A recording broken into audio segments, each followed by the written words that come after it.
Warning, this video contains rumors, speculation, strong opinions,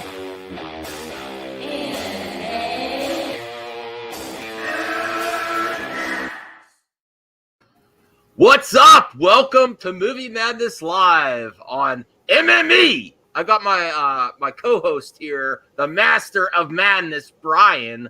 Where is Mr. Freeze? Where is Mr. Freeze? His internet was frozen for days, and I haven't seen him. Yeah, let's go. I got some exciting stuff to talk about. It's preliminary. I'm also planning to work with some other YouTubers, so I kind of run my mouth too much, so they might be like, don't say anything yet. But I'm planning a convention for Zack Snyder. That's all I'm saying. The day before the Snyder Cut's released. But I gotta work with other people, and you know I'm not the most organized guy, Brian. You know that. So I want to help. Right. I want to work with others. So that's my plan.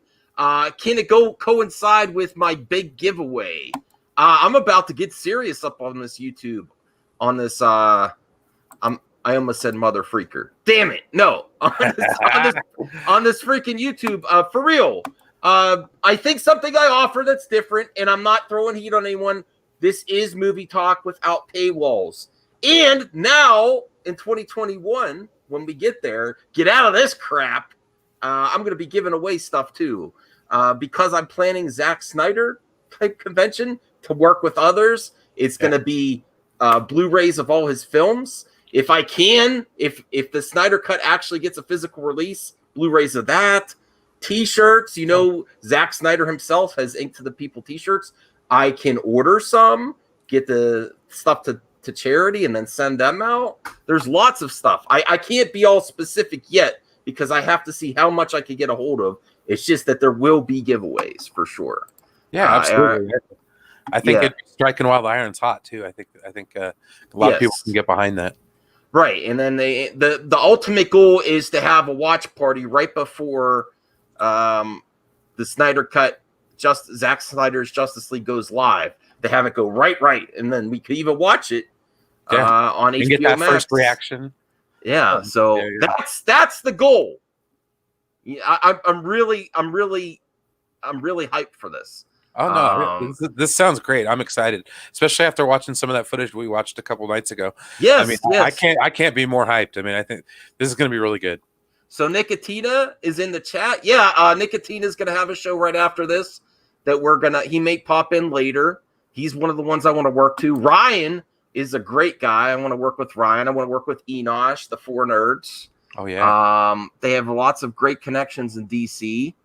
And Geeks Cosmics Entertainment. Hype is real. Thank you. Ryan Reynolds. Yeah, he does kind of look like Ryan Reynolds. So I hope everyone enjoyed my video earlier. I was like, yeah, this is the time to do something real special because this is I really think beyond just this the Justice League, he is going to be more relevant as a director than ever. I'm a big fan, but I'll be honest with you. Besides the DC content, I didn't go back and watch some of his other films as much as most of it is DC content. Watchmen, Man of Steel, Batman v Superman, but he also did the Dawn of the Dead remake. Maybe we'll even watch the Owl movie. I own the Owl movie. I thought that was pretty good too, actually. I'm so looking forward to Army Z. Thanks, Phobic. He's sleeping already. Way to bring us down to earth, buddy. Obi-Wan, let's go. Benjamin Kelly, hey guys. Monteith Williams. The chat's going out. Mr. Freeze is hiding out. It's kind of igloo. Exciting is debatable. Okay, thank you. Oh, what the? No, it's not just going to be that. But you listen, I would say this is the thing. I can't tell the future, but it only makes sense that Warner Brothers, during the release of the Snyder Cut, you're going to see re-releases, special packaging, maybe collector's editions or something. I can't. No, and I like to buy Blu-rays. I just asked the Mad Wife. So whenever I get my copy, I'm going to get a few extra copies for the giveaway, stuff like that. If there's new versions, I will try to get that instead of older versions. But I have to have something. Yeah. I have to have T-shirts. And because it's Zack Snyder's Justice League, it's not Injustice isn't really Zack Snyder, but it's DC fans, so I might get a few copies of their probably Injustice 2. Oh yeah. I mean, it's older, but either way, it's something, it's give like a little prize package. Yeah, absolutely. There is a 300 Ultimate Edition coming out. I'm planning on getting that, and then I might pick up two extra copies for the legit silly. What? Oh. Let's talk about 300. I didn't see the second one. No. I just saw the first one. But I know. It was a long time ago, I know that's not Zach didn't make the second one. He produced it, maybe. I don't know if he produced it. Yeah. Well, I heard the second one wasn't very good anyway. So yeah. Hope we get the Snyder cut in 4K. Yeah, I'll try to get the best version I can. I'm not gonna go broke though. I have to. I'm trying to get as much stuff as I can. Man of Steel was legit in Watchmen. I mean, this is only going to bring him more relevance, and you're going to see his stuff popping up more and more. Oh yeah, absolutely. I mean, next year is going to be really. I don't know if they're still going to release Army of the Dead before the end of the year, or if it got delayed. Yeah. Well, I think if the Snyder cut, turns out gangbusters, I mean, I think Snyder's going to find himself in a really good position going forward. You know what I mean? Mm-hmm. The topless Spartans were ridiculous. Hey, that people love that movie when it came out. They still love it. I like it a lot. I never owned it. I always watched it, on streaming, or I watched it in the theater. But I've never owned it. But I think I'm going to buy it now because it's coming. Although I haven't seen the Steelbook version yet. I know there's a 4K. I'm sure you can get it. Oh, my other guest. I'll send them the link again. Hold on a second. I Strong Arm Flicks T-Flame. All right. Is it working? I sent you worked for you, right? Yeah. I just used the one out of the group chat. Just click that link.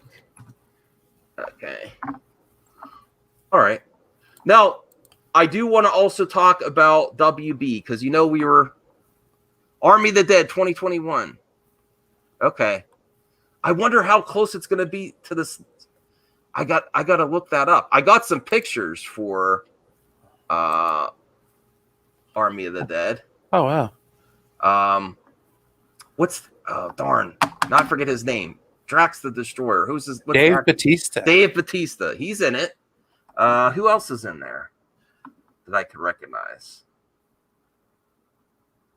I can't recognize them. Is that another wrestler? I don't know. It looks like it's going to be action packed though. Look at that. Look at that crew. Yeah. I got to get an update on that.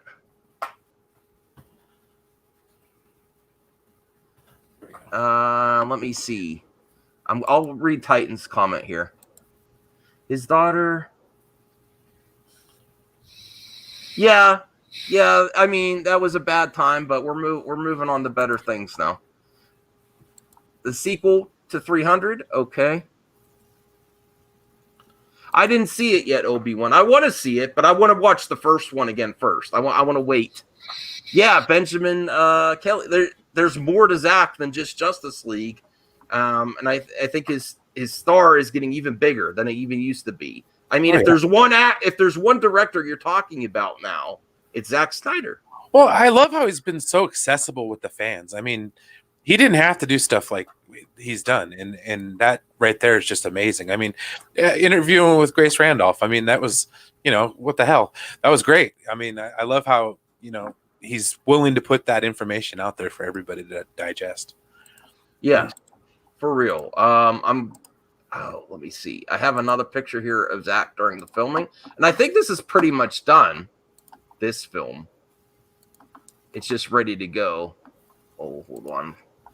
I thought I had the images saved ahead of time, but you know how I am. I was just so excited. I googled the cast, and I'm like, oh, yeah, about Dave Bautista is about the only one I recognize. Yeah, But it looks like they got some pretty decent people in there, though. I have an article. I'll read that. I was gonna wait till the guests got here. Everything we know so far about Army of the Dead, but I don't think this. I think this was put out before. Oh no, May 26, 2020. All right, let me bring that article up, and then we'll get on to talking about WB Games, how Warner's Media needs to hang on to them. I think. Oh yeah, well, absolutely. It's another way to put their content out there from a different perspective. I mean, most games now are kind of like little movies, Yeah. It's where you can choose your own adventure. All right, so here is what's on Netflix. Zack Snyder's Army of the Dead. Everything we know so far, and he's all on streaming this year too. Next year, I mean, all his content's going to be on streaming. There's no stopping the ever-growing horde of zombie titles coming out of Hollywood. Netflix has yet another zombie original in the works with Zack Snyder's Army of the Dead. We'll be keeping track of everything you need to know about Army of the Dead, including the cast, plot, trailer, and Netflix release date. I think it was originally going to be winter of 2020. Yeah. I think so. Well, I wonder if it's going to be one of those kind of movies that they test the water with release schedules, in the theaters. Yeah. Because that'll be about the time that hopefully we're kind of over some of this. Yes. Oh, someone popped in. All right, T Flame. What's going on? Netflix. I've been wanting to get you on my show forever. Hey, I've been wanting to get on forever, man. Yeah. So I'm doing a giveaway around the time of Zack Snyder's Justice League release. I'm gonna get as many Blu-rays, T-shirts, even game. I'm even gonna get some Injustice games. I know they've been out for a while, but like a nice little prize package. Right on. So, and the way I'm gonna do it is you have to be a subscriber of the channel, and you have to leave a. Oh, Ryan's here. Oh. Hey, Ryan. What's up, buddy? What's up, y'all? How you doing, T Flame? Hey, how you doing, man? I saw your video, man. I saw your video. Thanks for checking it out. I seen your comment on there right before I joined the stream. Oh, okay. Yeah. I don't think Max knows about that yet. So What's that? The that image that Zack Snyder released today of I have that ready for one of the topics here. Yeah. That's it. There's that. So you see, you have the comparison, but so you don't have the other one, the one that has the information on the timestamps. Oh, yeah. That one has a little tidbit of information that you might want to have a look at. Oh, I think I still have it. I just put it side by side. I didn't. Yeah, side by side is cool because you can see, trash and treasure. Get a good compare and contrast right there.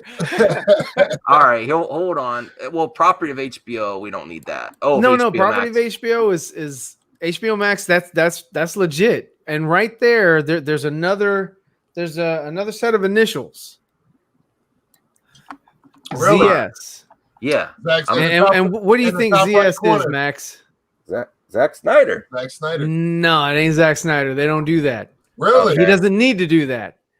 That's the effects studio. Oh. Zoe Studios.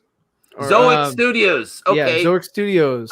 They're the ones that said that they're working on two movies Yeah. using Steppenwolf, and that's big news right there, man. Yeah. Whether or not Zach wanted to really have that out there, Is that what that you might were have just talking been like, about? he might have been flipping about it and just like, oh, here, I'll put this image up. Well, maybe But people want to put those two together like you did.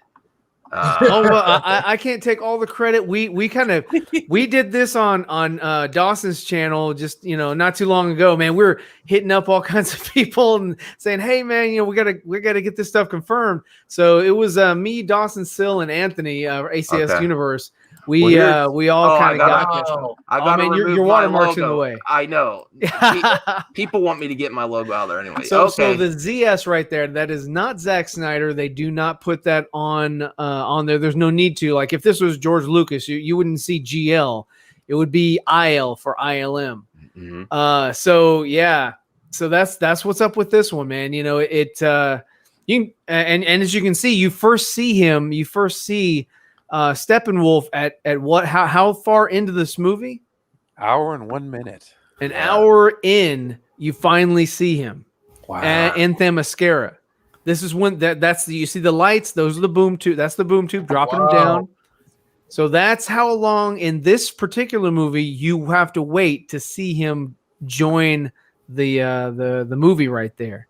It's not at the beginning.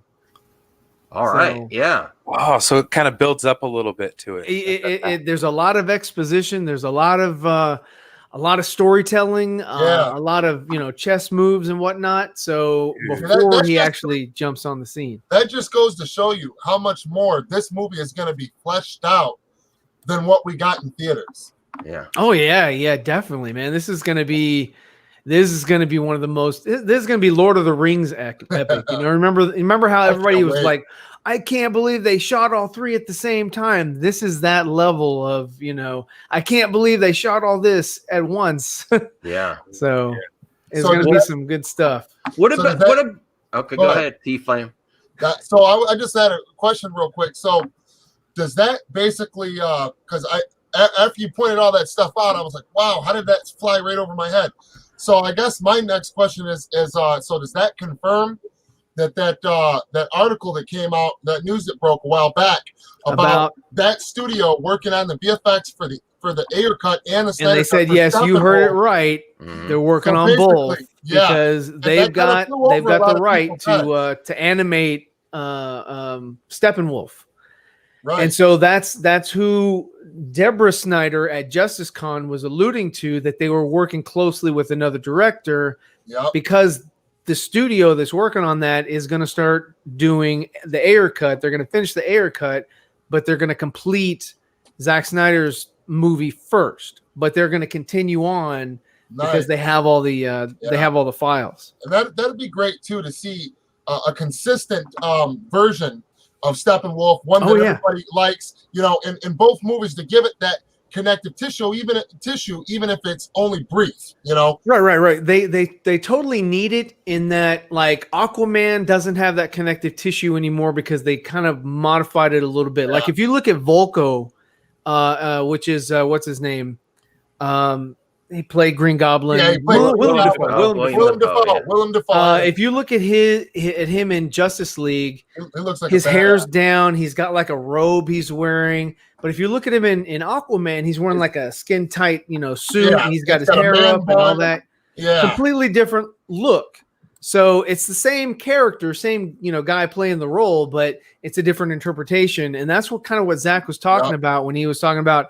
Yeah, it's kind of like Elseworlds. It's kind of like, I like Sill's term better, multiverse.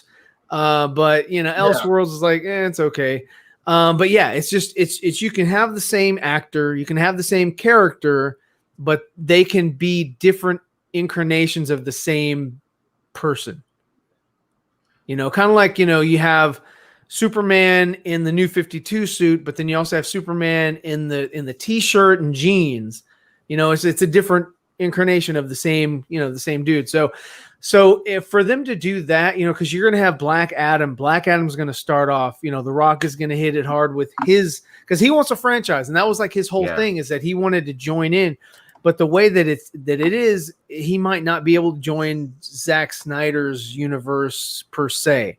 Even though Shazam did set up, like with that little kid Freddy. They had the Wonder Woman. He had a shirt, Wonder Woman logo. He had the Superman bullet. He had one of Ben Affleck's batarangs. Or what? And then they had, like, what was it? A Batman stuffed figure or something. He threw it. He's like, "Get him, Batman," or something like that. Yeah. So so it's gonna be cool how everything is gonna, and what's gonna be so awesome is that Suicide Squad is going to have that connective tissue with Justice League. So you're gonna have more of that. Good. That'd be cool. Yeah, that's very good. Well, this is maybe why the price tag was higher than people were expecting, because they are not using any CG work that was finalized for Justice League. He said nothing. So I would assume that's no CG that was done after he left either, because it was all the right when production stopped. That looks like, if you go back to the other image that has the side by side of the two Steppenwolves, like production stopped on the one on the right. and they remodeled the one for the left. As you see, you've got that stupid skull belt, and he's got a kilt, and he's got these like on his gauntlets and his shoulder pieces and stuff. It all looks kind of like it's made from wood. It's got like that grain to it. He's got these big goofy. Look at his hands. Mm-hmm. His hands look ridiculous. They look like a toy. He looks like cartoon. And then his helmet looks ridiculous. And then of course he looks like Liam Neeson. So, yeah.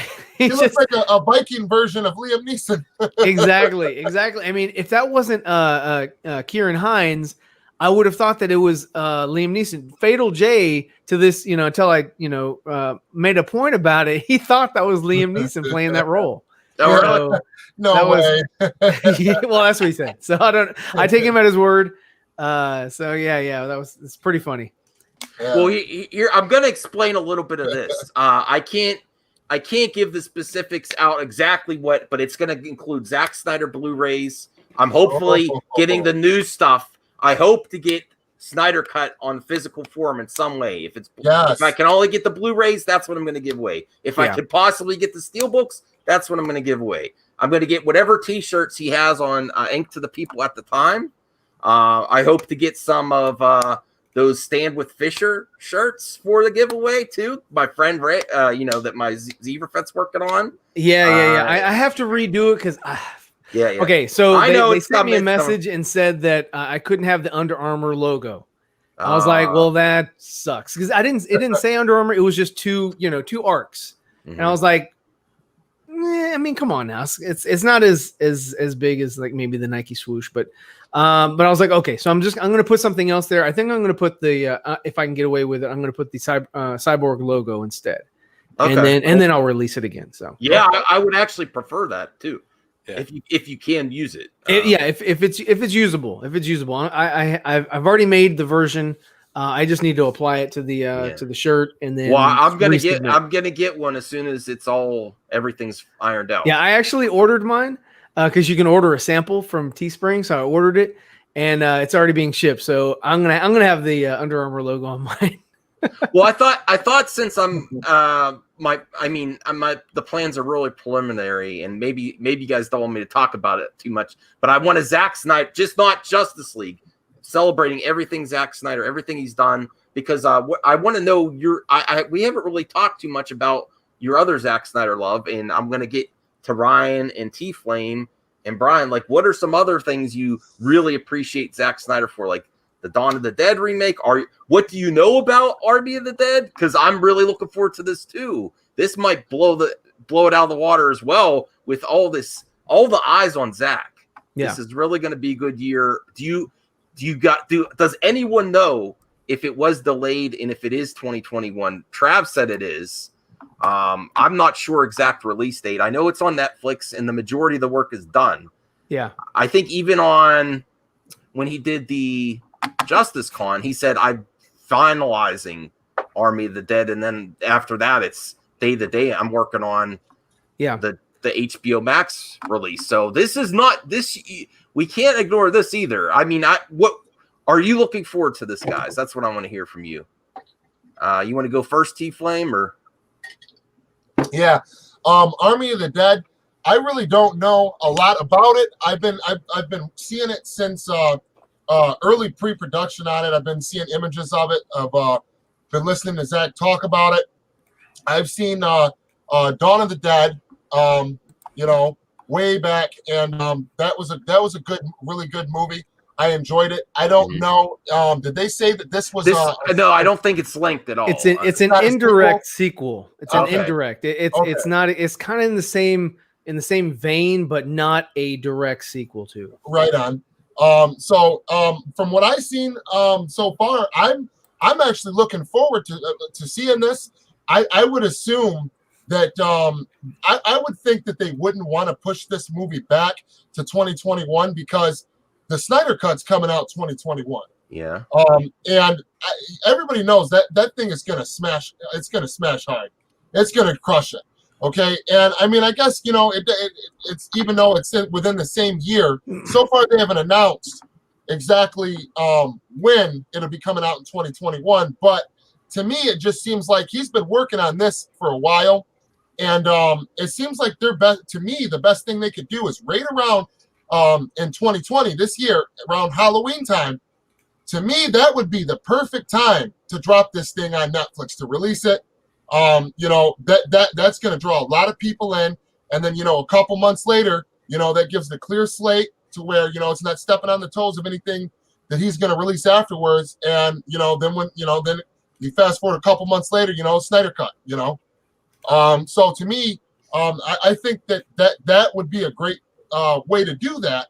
Now, I don't know if they actually have for sure pushed this back into 2021, but to me, if they did, I just don't think it would be smart idea. But I guess we'll just have to wait and see until we get something that's concrete and solid to see if they are indeed pushing it back until 2021. Yeah, I'm trying to find out now. Let me see. I'm trying to see if there's any. I'm Googling it, but I can't find any confirmed dates. I remember reading somewhere winter 2020.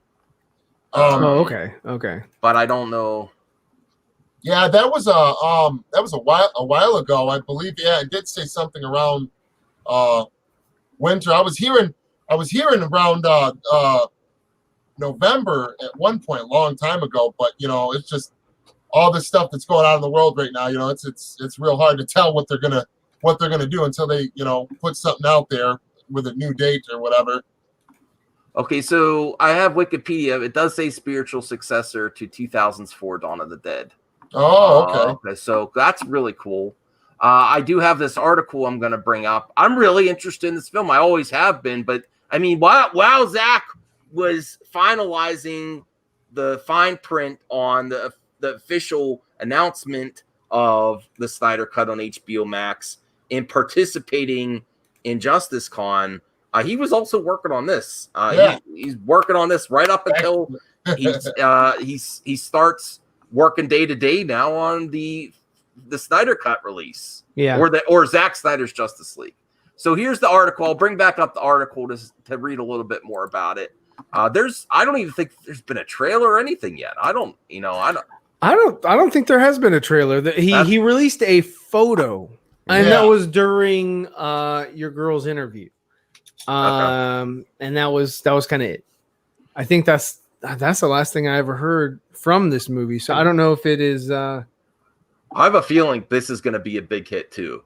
Okay, so Army of the Dead is an American action horror heist film written, created, and directed by Zack Snyder.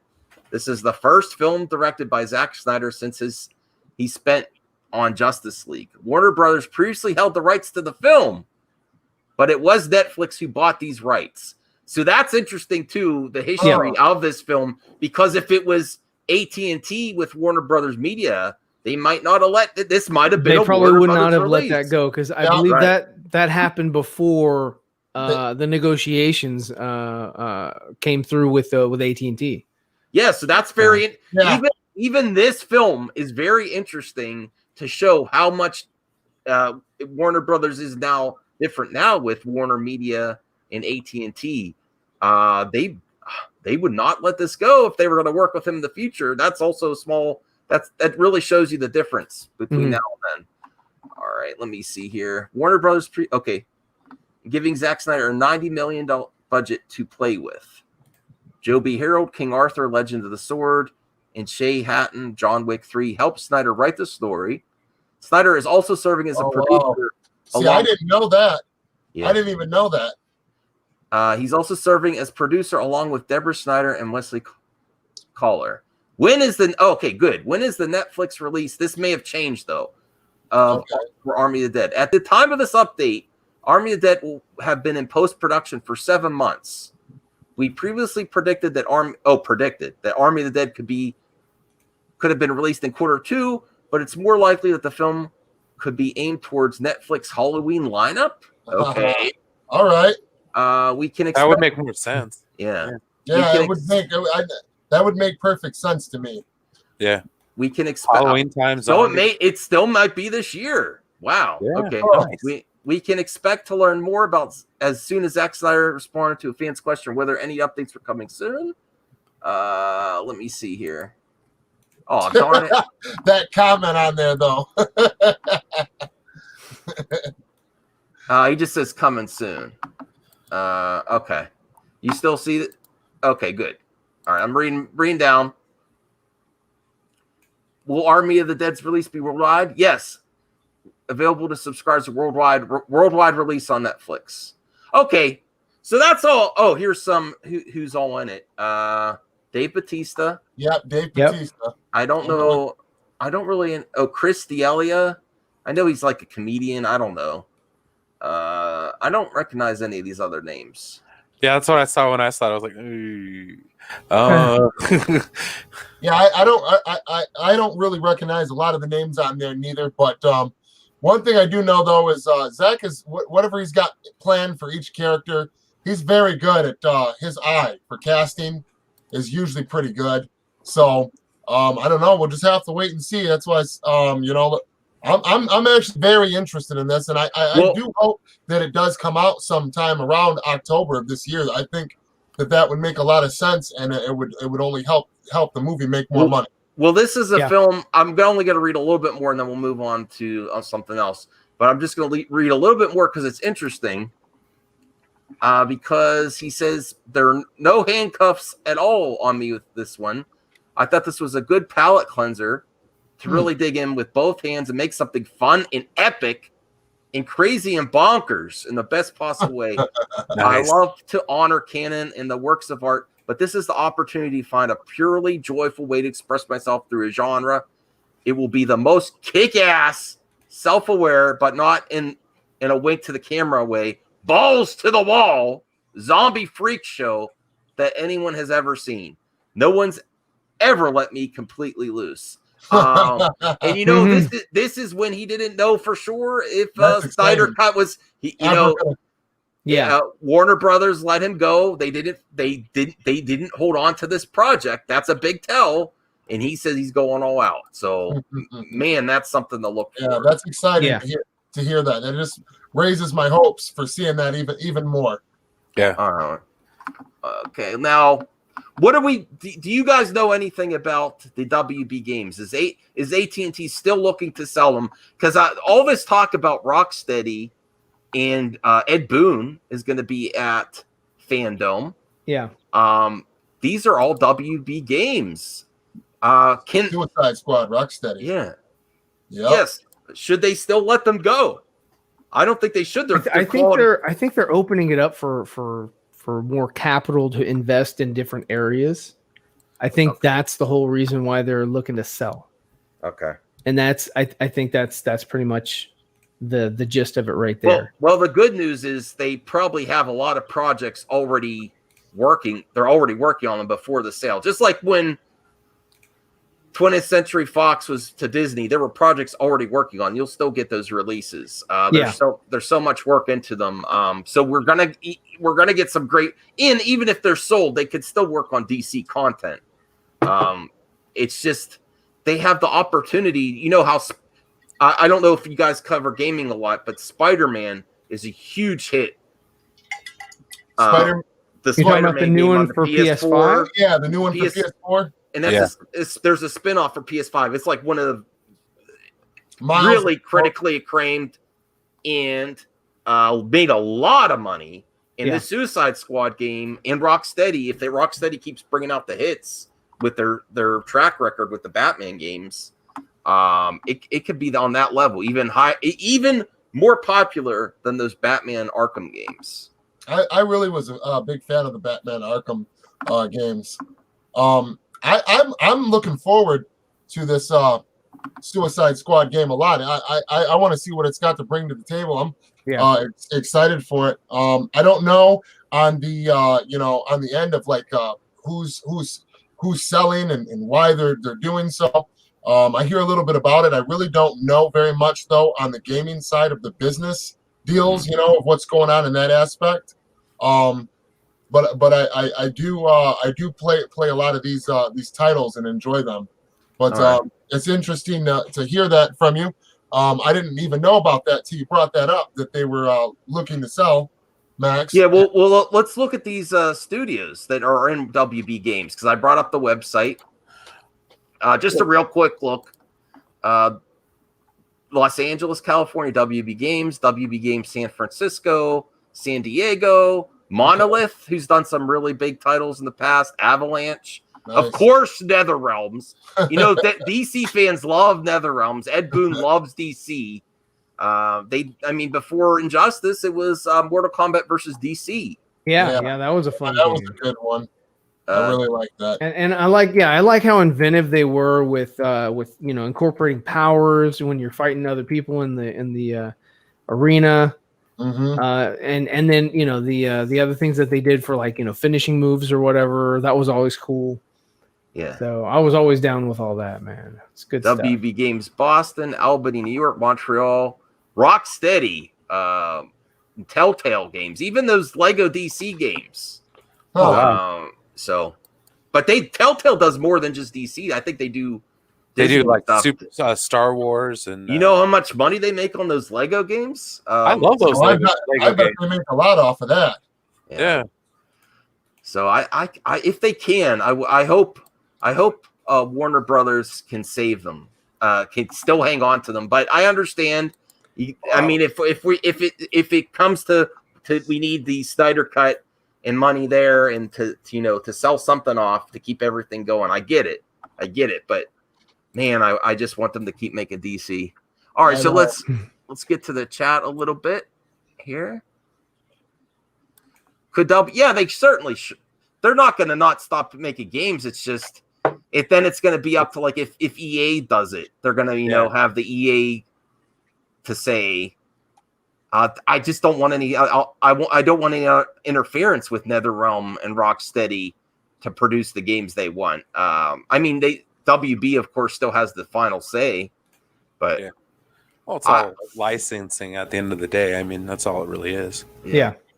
But that Suicide Squad, that really, I did not expect that at all. I was so surprised. Yeah. And I haven't been thinking about next gen, but depending on how good it looks, I'm like, that might be like a reason to jump in. A selling point, basically. Sure. That thing looks so far. I mean, I'm down. They say, hey, you're going to fight Superman, or you've got to, fight against him somehow, some way. That looks exciting to me. Yeah, and if Jeffrey's right, and it's versus the Justice League, Suicide. I don't know if he's right. Jeffrey has, he throws little theories out there. I'm like, really? Jeffrey's right. I would say 99% of the time. Okay. You're gonna. he's batting 1,000. I mean, but can you imagine? Man. Can you imagine being part of the Suicide Squad and you have to fight against the Justice League? Wow. Oh yeah. That and they said something about it coming out on the next gen consoles. Is that what you were saying? Yeah, I haven't been real interested in next gen, but depending on how good it looks. Yeah, exactly. Yeah, I'm not. I do a lot of my stuff on PC nowadays, but I do have a PlayStation 4. Well, Rocksteady and NetherRealm. NetherRealm is very popular.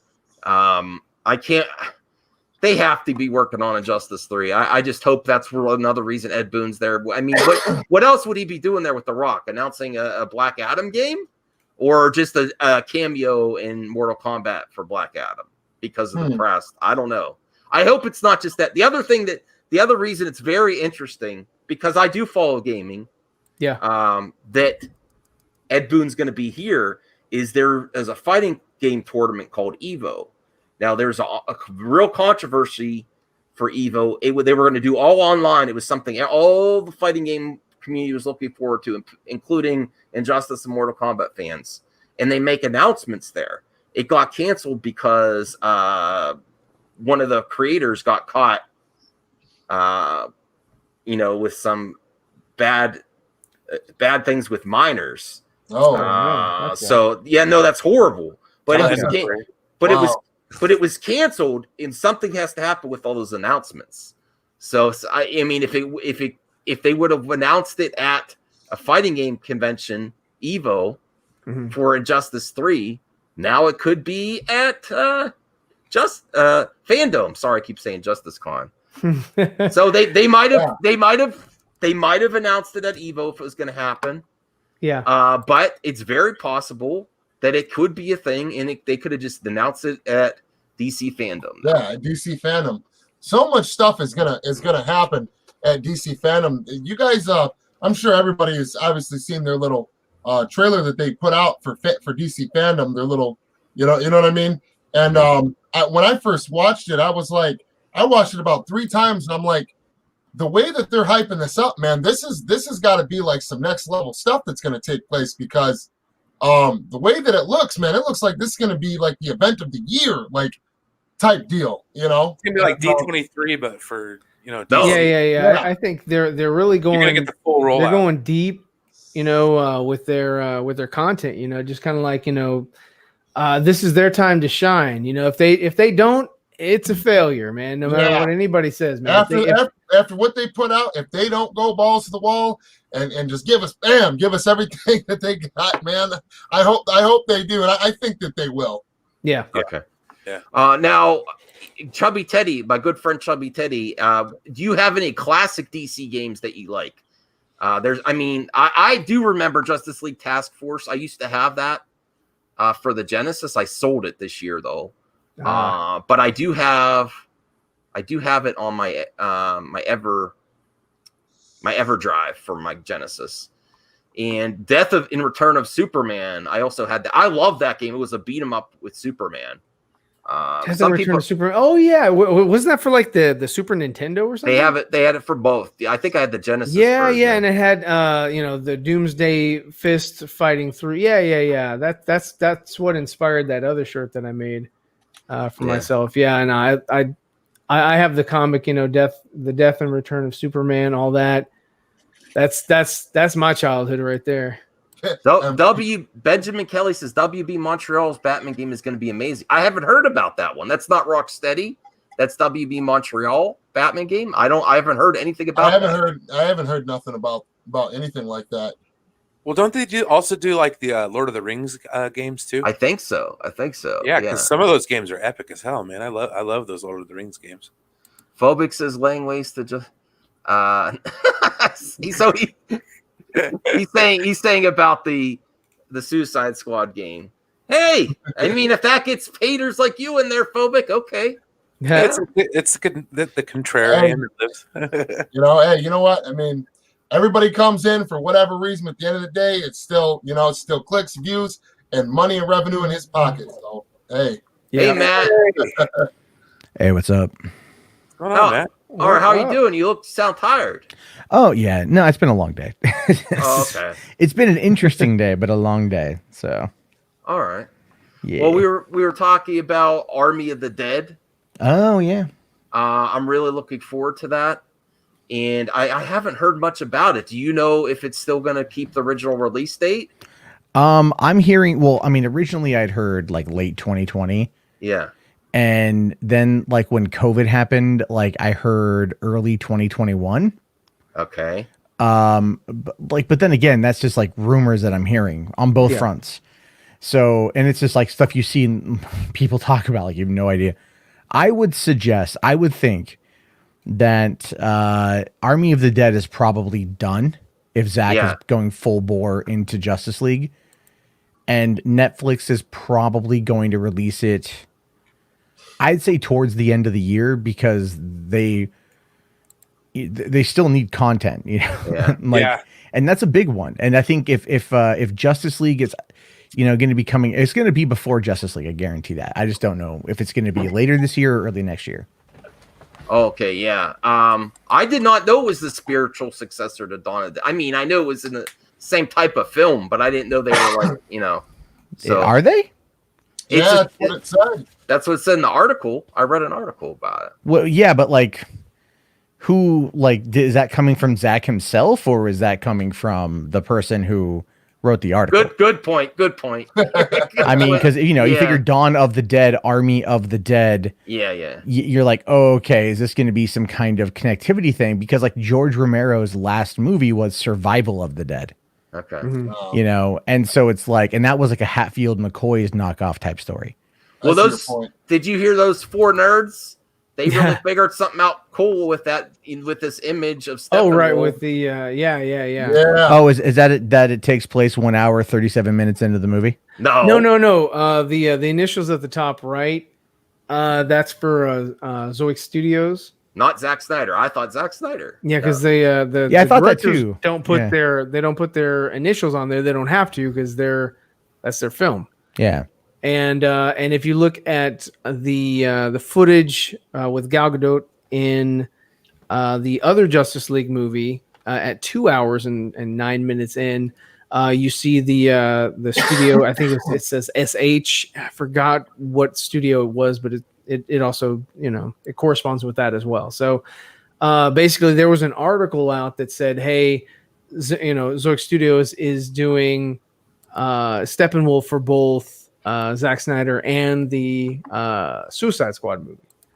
So this would confirm that yes, indeed, they are the effects house that was tapped to do it. And if they were the ones that are tapped to do it, I mean, you can deduce that they've got it for they're just going to use the mesh for Suicide Squad as well. So that makes Wait. their I'm sorry. Like I trying to just kind of follow the thread here. So what you're saying is Zoic Studios is the name of the production, is the FX house, correct? Yes. And they worked on Suicide Squad? And they are working, or there was an article that came out, I think it was last month or June, about Zoic Studios doing the finishing up the Justice League, all the effects for the Justice League.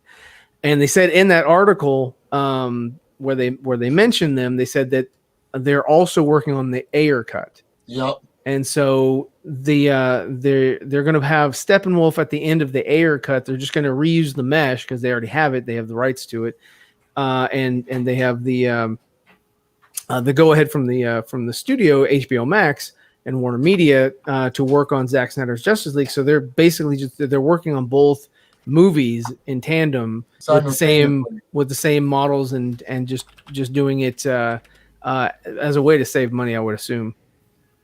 Well, that just gives credibility to their tweet. If anyone was here, I'll bring up the Cultured Nerd. Oh, okay. I mean, yeah, I googled it and I saw Cultured Nerd, and I'm like, okay, like, yeah. So they wrote an article about that. I don't know. Like, I like them, but I'm having faith issues, I should say. I think that's a fair assessment to make there, for fair statement. Hey, everyone who is in that line of business they're all human and they can make mistakes. Oh yeah, no, 100%. They can get stuff 100%. right and they get stuff wrong. But when well, to me, it feels like, and this is just the criticism that I have for, quite frankly, any scooper. Even like, I'm personal friends with Mikey Sutton. I say the same thing to him all the time. It literally ends up feeling like Oprah Winfrey. You know, you get a car, you get a car, you get a car. Everyone gets a car, and I'm like, who wouldn't want a car? I want a car. Sure, I would download a car. Absolutely. You know, I just find, I'm just like, temper expectations. You know, like, oh, sure. I'm not trying to well, I mean, but there's but that's an exciting thing though. If you're looking at it, well, it's all exciting. It's absolutely all exciting. But Zack Snyder tweeted this out himself today, though. That's I know. But that's where you get excited for. Like, if Zack does something, get excited for. If someone, you know, if someone who is like a checkered past is like, you know, saying something, you go, oh, that'd be pretty cool, but like, hold on, hold the phone a little bit. It's just, it's where I'm at, because like, I see all these people and all this infighting over like who is right, who is wrong, sort of thing. Yeah, I don't care who's right and who's wrong. I wish that they would all just sort of, in a way, kind of come together and share their information, and then just we all sort of speculate on all that. You know, the thing. Oh my god! And then we get Doomcock. You know what I mean? So what did he say? I got a new phone today. I have no idea. I didn't. I got a new phone. That's what it was. So I got a new phone, and I like, you know, setting it up, and I checked out YouTube, and it's like, you know, the recommended, or like the whatever, the homepage. And I don't subscribe to Doomcock, but apparently I accidentally clicked on one of his videos. So damn it. And then I just see, I'm scrolling through and I just see the headline and it's all like Lucasfilm to replace Luke Skywalker with CGI or something to that effect. And I stopped and I went like, huh? Like, let me hold on. Let me just you got Sebastian Stan right there. Yeah, and Sebastian Stan is and he already works for Disney. Come on. And Mark Hamill gave him absolutely gave him like the go ahead. Yes, has endorsed him for that role. So it's I saw that, and I was in my car, and I just went, I'm not gonna say a thing. There's no point. I'm not. No, it's like all of this stuff has like maybe it's just me being too cynical. It's killed my desire to talk about practically anything. Yeah. Because unless you're talking about like some kind of scoop from someone, whether you believe them or not, like that's all there is, and everything else is just like, right. I'm just like, F this. I haven't put out a video in a couple of days. I'm like, I don't want to talk about any of this. Nothing, and it's just, it drives me up the wall. I don't know why. I honest to God don't know why. This is easy stuff to talk about. This is easy as it gets. It's like, did you hear what this person said? It's exhausting. It's all exhausting. I mean, it's just, I just want Fandom to get here. Like that's all I want right now. I'm hoping that Fandom answers a lot of questions and squelches a lot of. But here's the thing, though, they're not. I can already tell you right now, they are not. And this is because I've done Hall H at Comic-Con with Warner Brothers so many times. Well, they're different now, though. It's the same people running. It might be a different company, but it's like a lot of the same people are still there. I mean, hence why you hear all these stories about like there's a civil war at Warner Brothers versus Warner Media. Well, there was actually it's more accurate for Warner Brothers than Disney. But yeah, true. But it's like, guess what? AT&T still owns Warner Brothers, and they own them. They own Warner Media. Warner Media oversees Warner Brothers. Like that is probably not a reality.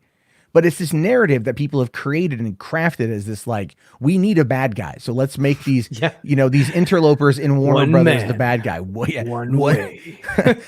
man out for justice. Zack Snyder.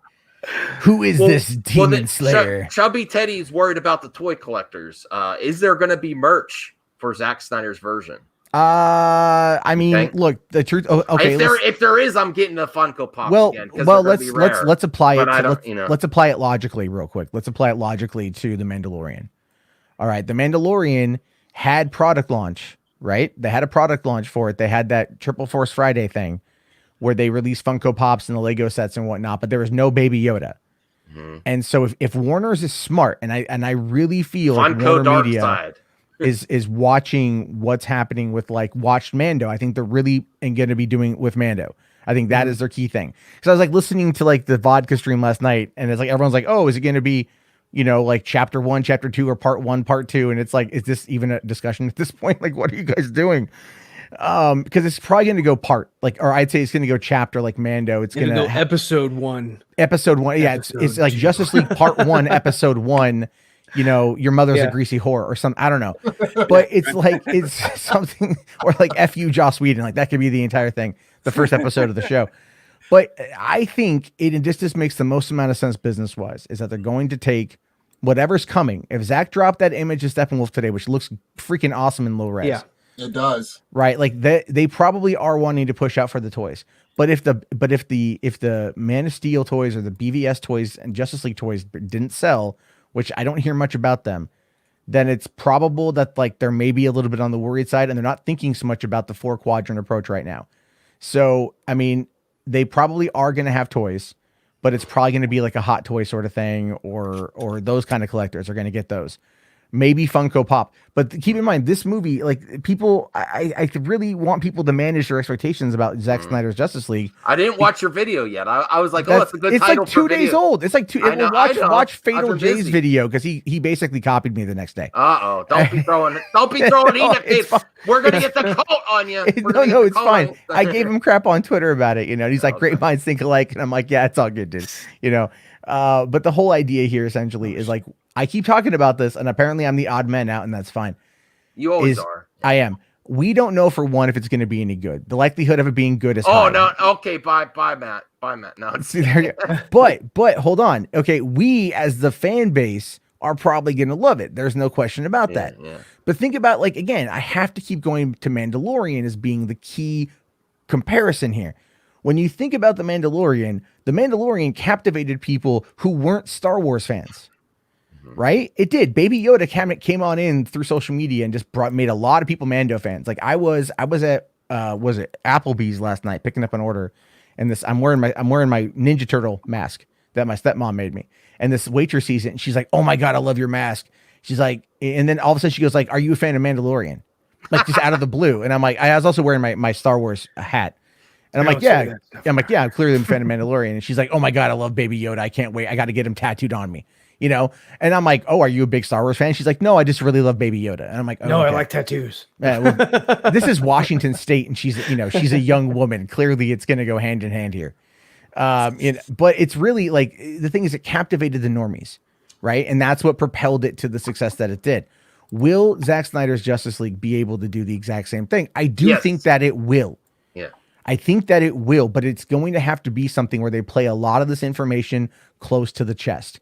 And that is where right now, when I see these articles, like, and it's not just Cultured Nerd, it's like Garza and a bunch of other people that are talking, or Grace or anyone. And I'm just like, you guys, like, for one, shut up. Because you've got people, if you want to captivate the normies, if you want this to be successful, if you want Affleck back as Batman, which we're hearing again, one side says yes, Humberto Gonzalez says no. What do you believe? Right? So I'm in the middle. It'd be nice to see, but that's where I'm at. But it's like, if you want people to, these are people that are like, who didn't care about it in the first place. And if you want them involved, you have to get them to watch it. You have to get them to get involved in it. And that should be, we're gonna really promote this. Well, that's good. I think a lot of people on YouTube are, but there's, like I said before, there's also this bubble that's there. Yeah. And I stand by that statement because I see it all the time. Like, it's like, as much as I love Film Junkie and those guys over on the Vodka stream, I can tune in literally at any point in time over 3 hours, and they're talking about Zack Snyder's Justice League or BVS or Man of Steel. And that is literally every single week. Good. And that's fine. That's good. It's fun conversations, but it's like, it's like after a while, you're like, give me something new. I started talking about Star Trek and everybody left. So last night. Well, that's Wait, have you seen Lower Decks? Is that any good? I have. It's pretty good. It's really funny. I haven't had the chance. I found like some website had it, and I was like, I tried to watch it and it glitched out in like the first like 2 minutes, and I was like, screw it. I'll just. Chubby Teddy has another question. Do you want to answer this, Ryan? Yeah. Will Jeff Johns be at Fandom? I think he's on the slate. He's on the slate. Oh, really? Yeah, he's on the slate. Yeah. But where's Affleck? Well, they said. No, well, they don't. He's and many more. Thank you. Mm-hmm. I don't know if he's going to be there or not. It would be great. Just, I mean, honestly, not even much to even talk about. Pursuing the HBO series or the Deathstroke versus Batman kind of thing or whatever. I don't need to see that. Just Ben show up to support Zack Snyder's Justice League. Help him continue to build the hype. When Ben Affleck tweeted, release the Snyder cut, people went nuts because people paid attention to that. Yeah. More so than Gal Gadot, actually. Gal Gadot, yeah, as well. And everybody was like, well, where's Henry? Why isn't he saying anything? And he finally did, at the Man of Steel, thing. They brought him on and he was just, all about it or whatever. And then they were like, well, we've heard from everybody, but what about Ezra? Well, Ezra's on the panel. Why is Ezra on the panel? Ezra's on the panel because, let's hope he doesn't choke. It's going to be pre-recorded, so Yeah, it is going to be pre-recorded. Most of it, not all of it, but most of it's going to be pre-recorded. I think they're going to do we don't have a schedule yet, do we? Nothing. Okay. All we know is that there's going to be like an 8-hour pre-recorded show that's going to loop three times. Okay. And then they're going to have the other things that you can dive 8 hours. into. Wow. For the different genres or kids and all that. I'm very curious how this whole thing's gonna play out. It's like 24 hours only. I'm like, Well, it's already like, get your OBS ready. everything. You know, the internet's going to archive everything. The pirates will be out on the high like, as soon as it drops, you know. And the thing is, this is actually where I think it could work out, because honestly, like I'm and let me explain why I'm curious to see what's going to happen with Warner Media on this front, and AT&T, and whatever their new approach to social media is, because in previous years of old time Warner Brothers at Comic-Con, they just like, I mean, and this I think probably happened as a result of the Suicide Squad trailer from 2015. When you guys remember that whole thing, right? Yeah, I mean, that's the whole reason why they changed it. It's the classic. and hired the studio to cut the whole damn movie. Well, no, the trailer. What happened was the trailer leaked out of Comic-Con out of Hall H. Oh, no. Right. Okay, no. So that's what it was. Yeah. So in 2015, I was in Hall H when this happened, and they did their big presentation. I'm gonna name drop. Okay. You know, because I'm clearly better than some people. I'm kidding. I just know how to get in. I'll teach you guys how to do it. It's really easy. Anyway, so they dropped the trailer. We all watched the trailer. Somebody bootlegs it from their phone. This happens all the time. This is not uncommon, you know? And then, because even later on that same day, the was it the Red Band trailer for Deadpool? They showed that twice in Hall H. And someone leaked that online, you know? And I rewatched that thing like 20 goddamn times. You know, I just love that trailer. And so, but basically because of the release of that bootleg trailer of Suicide Squad and the quality, it started having like negative conversations about it where you know, it wasn't hype. And so then they released the trailer right away in high def so people could see it to go, no, it's not as bad as this looks or whatever. And then the next year, that's when they started even like releasing everything right away. They started releasing all the trailers. As soon as they would show it in Hall H, they would publish it on YouTube. And it almost felt like it was absolutely destroying any reason to go. And Warner's, I'm not even kidding you when I say this, they put on the very best presentation. They did this in 2012. So the first year they did this, you guys have all seen Hall H, right? Yeah. Like just the pictures of Hall H. So they scaled back the blinds, right, or the curtains on the back wall to about maybe, I don't know, a decent amount on the side walls. And then they projected hologram, like they projected, you know, CG or whatever you want to call it. They did projections on the walls. And the projections were more or less of what the interior of a Pacific Rim mech would look like. Oh, wow. And then they would do that too, where they showed like, you know, multimedia presentations. Like they did one for like the worlds of DC leading into that, you know, and they've done these massive presentations that are amazing to watch and they're awesome. But but then when they start dropping those trailers, as soon as they play them in Hall H, like everyone just kind of checks out because it's like, well, why am I waiting overnight for this? All that kind of stuff. So I'm curious to see how these guys are going to be handling this, and if they're just going to let social media work for them rather than try to force it, you know? So, and that's why like Justice Con was such an interesting thing. This guy phobic, man. It was what? No, phobic. Motherfucker, man. Phobic is great with his comments. He's our resident contrarian. Yeah. Yeah, he's a insane producer. He's too pushy. You don't pay anything for the show, Phobic. You don't pay anything for the show. Pay Max, Phobic. Pay him Super chat with your body. Present anus and let him dominate you. I know, like Latveria. Wow. Do it. What the hell? What kind of show is this? No, The good kind. no. This is, dude. It's 9 o'clock. It's time to put away the fucking puppets. Oh boy. Well, I wanted to show some breaking news about Mulan. I just keep forgetting to show this. It's not breaking. Well, he's breaking. Hold on a second.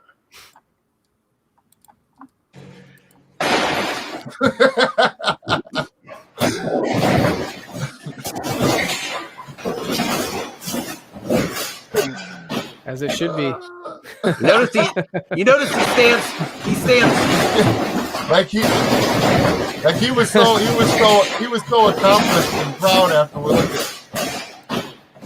You know, he's 1.9 million views. He said, He "What?" almost tripped and fell. It was pretty funny. Yeah, he stands right by Tenet. Like he's like it's it's a great if you're gonna show something. It's great to tear it down and then stand by the Tenet poster. Tenet's going to do the same thing. You're like, ah! No, I feel bad for theater owners. I understand why he's so upset. He did promote that in his theater. He's a well. They owner. also, I mean, come on. Look, we know what they send you those things. All right, like your booking agent will get you those stands.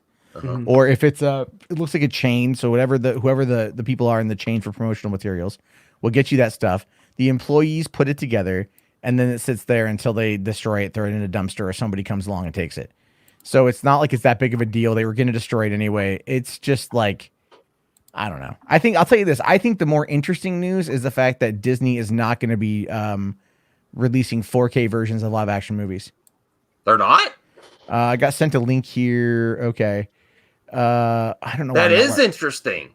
Yeah. That's BS. Well, it's like, I don't know if it's going to be older, like upscale versions that go to Disney Plus that they upres to 4K or not. Okay. I literally jumped out of the shower, jumped on here, so I don't have my glasses on, so I'm trying to wait for this article to load so I can read it. Oh, it's not loading, so maybe it'll load up here in a second. But I mean, it's I don't know. I think like that was kind of, I don't know. Like I worked at a theater. Like I don't know. I mean, some people say it's the owner. I find it to be disrespectful. I just don't like that clip.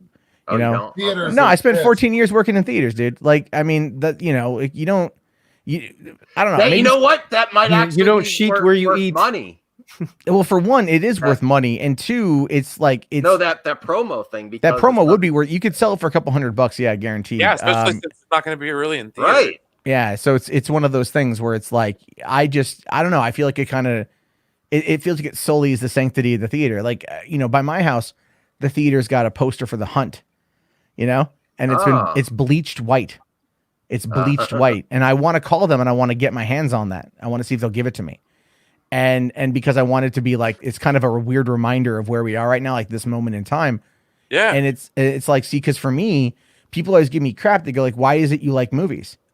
Why do you like so many movies?" Because I like a lot of things that I see. And it's like, well, I worked at a theater, worked at a drive-in for over 10 years. And everyone there was a movie buff. We all liked different movies, but we all liked movies. And we would sit there and we'd all watch these movies, good, bad, or the other. And we would talk about them. We would enjoy them. We'd enjoy our company. And so for me, it's like, there's a respect level that's there. Like when I worked in Hollywood and I was working for a theater there's a level of respect that you give. And like that's how maybe I'm just an old schooler on that, for like a boomer on that front. Mm-hmm. I don't know. I just find that clip to be disrespectful. I just like, I just. No, it makes sense. I mean, yeah. Well, I mean, I feel for the theater owners, but honestly, I'm VOD all the way. I know that's a controversial thing to say. Well, it makes sense. I'm waiting for Tenet. I do my review reactions like I'm gonna do that for Grace when she does her review of because you are so thirsty for Grace. Simping for Grace. Like, she's gonna get first crack. She's gonna get first crack at the review. I mean, she had this exclusive Zack Snyder interview. She probably will. She probably will. Yeah. And I mean, if she probably will. And I'm like, I'm not above sucking a little something to get my hands on an early screening or that thing too. You know what I mean? Okay. So yeah, I'll put it out there. Yeah. Just saying. You know what I mean? Like I know I have heard to you put it out there. Well, you don't get to where I get to without knowing how to use your hands, Max.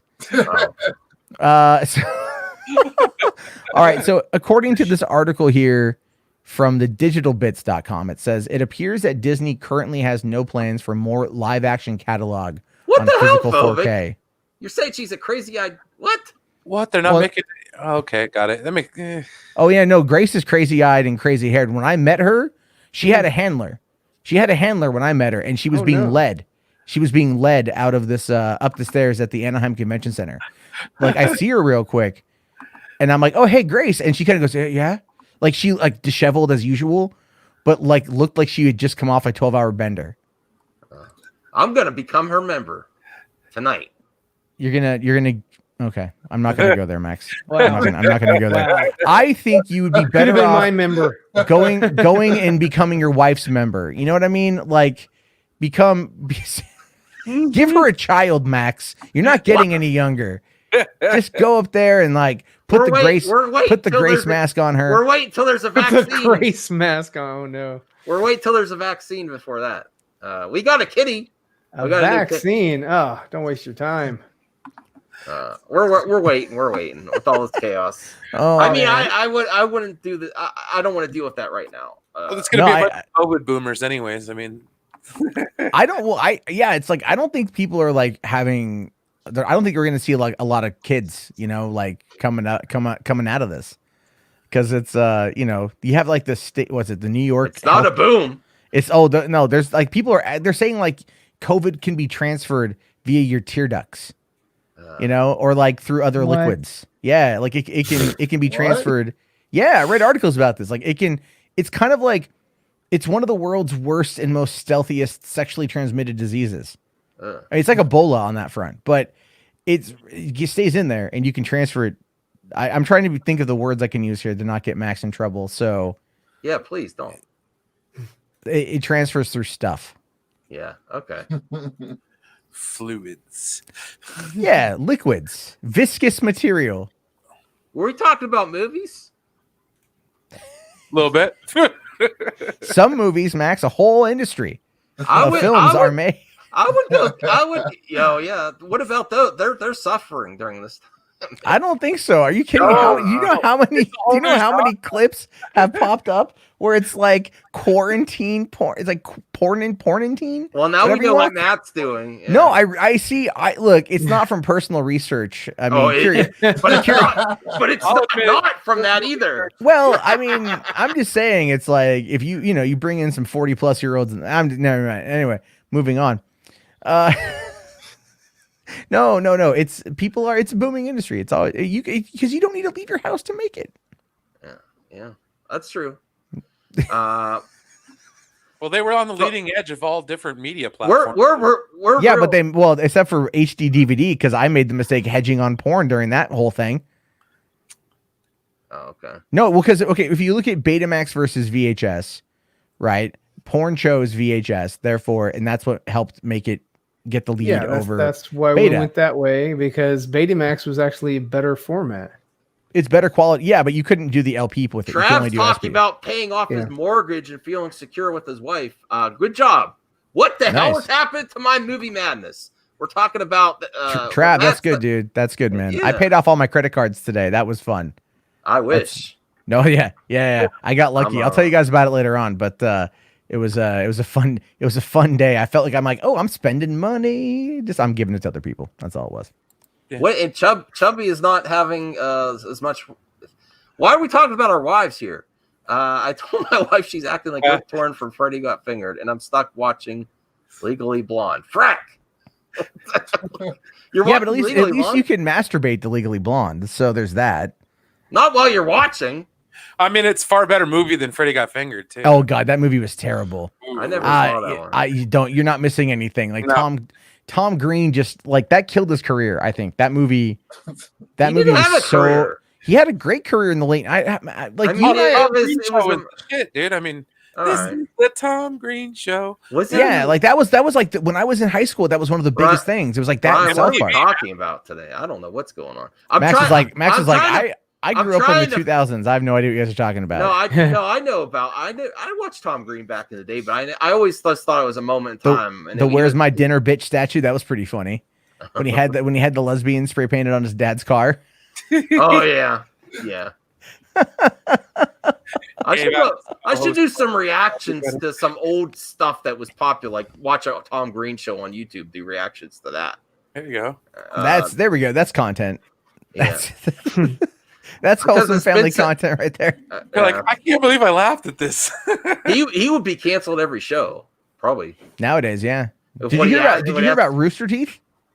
No. No. Rooster Teeth is going back into their old catalog of comedy, and they're pulling down certain videos and certain sketches that they feel like don't represent their values anymore. So like it's pretty divisive amongst fans, because like there are people out there that get why they're doing it, but there's others that, like myself, I personally believe like this is a preemptive play to not get canceled. They're Jenna Marbling themselves right now. Like that's what they're doing. Is they're coming out and going like, we were bad, our fault, please forgive us. Before someone brings it up. Before Yeah, someone trying to brings get it that up, out of the yeah, way. because Rooster Teeth has got the Transformers movies, you know, and with Netflix. They got that stuff, and they're going to be probably doing a lot more things as a result of all that. So yeah. That's what I think is happening right now. It's like you're going to see this. People are going to come out and just immediately fall on the sword before the sword falls on them. So let's get back to movies. Val Kilmer is attending Fandom. Is that interesting? Is that for the Schumacher cut? Batman Forever. Potentially. I kind of. What else would he be there for? Yeah. I don't think so. Okay. I mean, I well, think- it is the 25th anniversary of that. That could be what it is. Right, it is. And that's why I think he's going to be there for that. I think he's going to be there as like sort of like one of those in memorandum for, you know, for Joel, you know, just like, hey, you know, Yeah. Sorry you're dead. Sorry, you're dead. Well then, I mean, that's pretty direct and to the point. So I mean, I don't think it's for the Schumacher cut. I don't think that. Do you think they're gonna at that point? Yeah, they should really do like a Batman and Robin reunion panel in a couple of years if Fandom keeps going, and I think it will keep going. But I mean, just to have like George Clooney. I want to see Arnold Schwarzenegger come back with all of his one-liners. I still meet you. You know, it's Get into the chopper, get down. And like this, if they were to do it, because I mean, you know, like at Comic-Con they would do these kind of panels, but what they would need to do is if like you could sign up like a limited edition Bat credit card. Oh, you know, like if they were to give those out or something like that. Like at this point, because it's the 25th anniversary, McDonald's has got to bring back those freaking cups. Yeah. Those cups from I 95. had them forever, and my wife said get rid of them. They're junky because they were pretty faded. I used them all the time. Batman Forevers, though. I mean, that Yeah. They were. Yeah, I got rid of my. I got mine, and they went into a cupboard where they never were used, and they were just decorative. And I used them all the time. Oh wow! But they're like tiny kids cups, though. Yeah, I know. I'm not a mature adult. Well, that is none of us here are. I you know, but only one of us wears a mask. gave up on the turn. Hey, what's behind that mask? Is what are you hiding over there? No one cared who I was until I put on the mask. I'm not saying that because someone's going to clip that. I could say it in the future, I guess. When I get my Batman cowl, I'm going to get one. I just have to get the right one. And I got a big freaking head, and I tried to get it already. Actually, if Nerdy and Many, I got to figure out someone I could just give it to because I spent the money on it. They wouldn't let me return it where I bought it. Oh wow! Which mask do you have?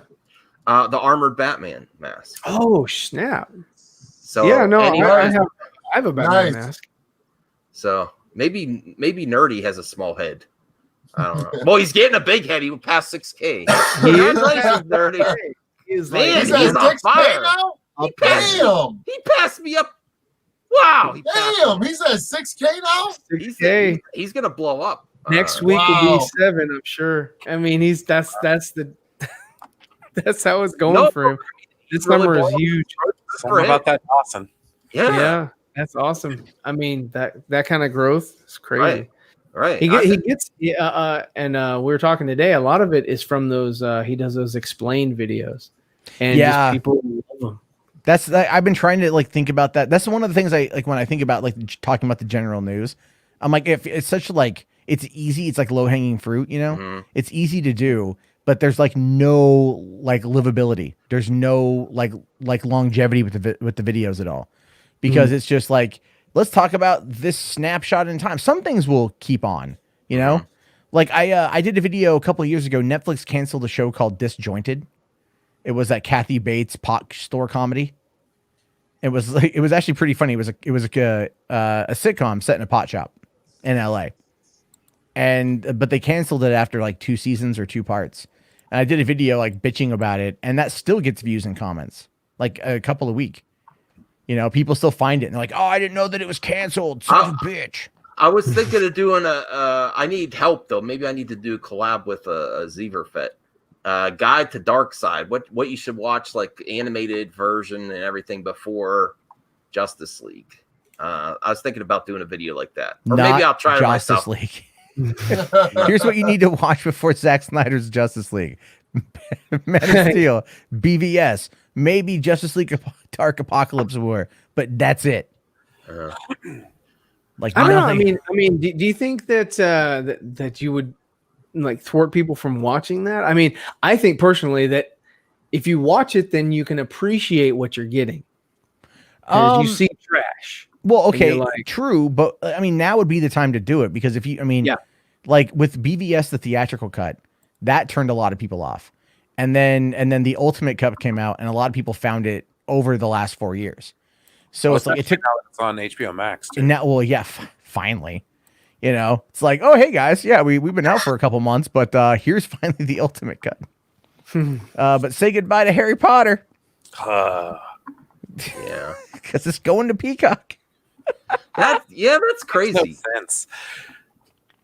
What was it? Peacock lost Jurassic Park because that went to Netflix. Oh, really? Yeah, yeah. You can do all 3 Jurassic Parks on Netflix right now. Oh wow. Cool. Yeah, it's something worth watching. Here's something that if you haven't watched it yet, go check it out. That just dropped on Netflix. I retweeted it. Hold on a second. And I love this movie, and I watched it on HBO Max, and it left HBO Max. I just find that so weird that like a brand new launch service is losing. Oh, Upgrade. Yeah, I need That's to see on that. Netflix now. Yeah, watch it now. It's really, really good. I love that movie. Well, the guy who Go ahead. I downloaded this. I got this movie like really early on and watched this, and I really liked this. I got an uncle that I watched this with, and he really wasn't into it, and he had a lot of gripes with it. And I just they were petty things, but I really liked it a lot. Yeah. I mean, it was a really good prequel to Venom. I like that a lot. Oh, come on. This guy even looks like Tom Hardy. and he was enhanced Jamie and all Dornan. that, and it felt like, wow, this is because a better movie. I saw it before Venom. It's better And I than was like, Venom. wow, this is what Venom could look like, and Yeah. there you go. because doesn't he kill like a lot of people in it? Well, Yes. Yeah. well, don't give spoilers. Well, a friend of mine, not a was like spoiler. on me about it for months. Like, did you watch Upgrade yet? I'm like, no. Is it You prime gotta watch time? Upgrade. Is it prime What's the time? Prime? Yo, prime. Oh yeah, Is it prime man. time? He You got is some more goodness for us? everywhere. I don't know if he's just saying hi or he wants a link. I'll send him a link anyway. He got on with us earlier concerning the that picture and the studio and all that. So he was out. I think he was out delivering something. I'm not sure. He was driving. I took the day off from doing deliveries. I was like, I'm taking tonight. Yeah, Prime was like, man, hey, you taking off? I'm gonna jump on.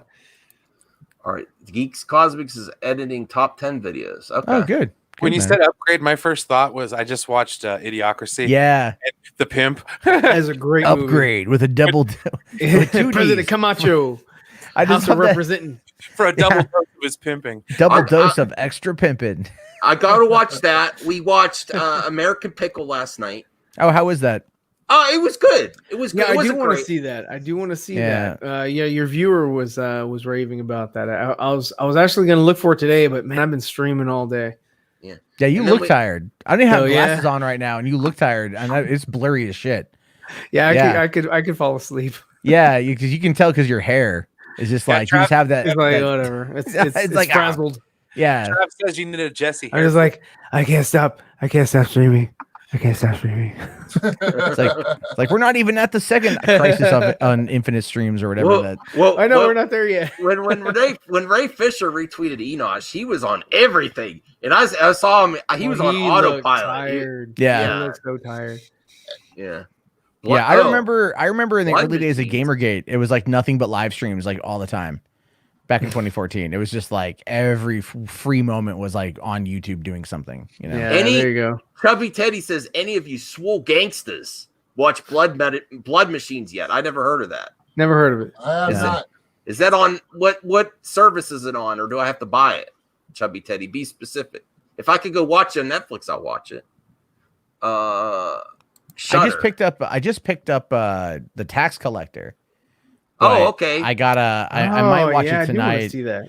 I might just hang out and like play video games, just decompress. But I want to see it really bad because I love Ayer films, and I don't get the hate that he gets. But McLovin says I'm losing viewers. Talk about DC.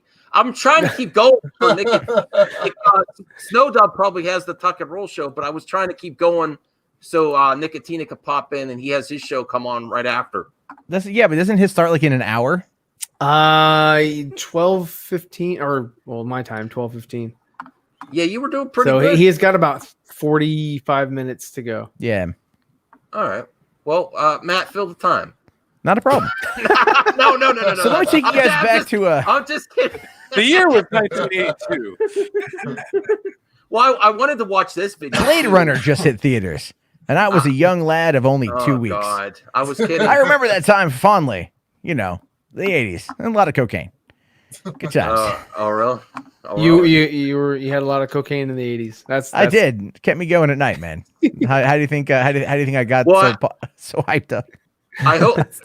Okay, phobic. Stop being so pushy. Producer phobic. Z. He always says he's getting bored. Okay, I'll bring on something DC related. I hope I don't get a copyright on this. This is someone else's video. Jared Leto transforms into the Joker. I watched this today, and it's worth watching again. I'm where really they shave off his eyebrows and stuff. Yeah. And they cut his hair and all that. Yeah.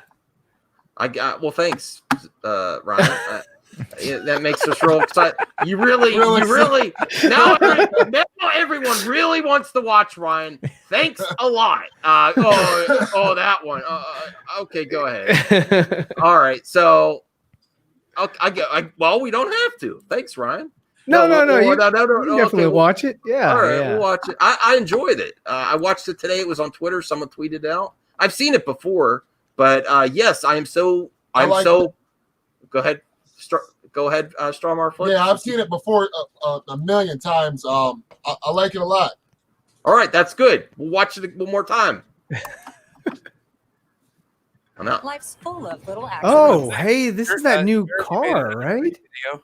Yeah. Hyundai. Hi, welcome. Hyundai. Welcome to my nightmare. I can't wait. Is this the Hyundai? A lot of fun. When That one in came, the movie. makeup and the hair was the first starting point, and that ended up leading the process with him. Turning from 30 Seconds to Mars into Joker. Bring one now. Beautiful. Lamb chops.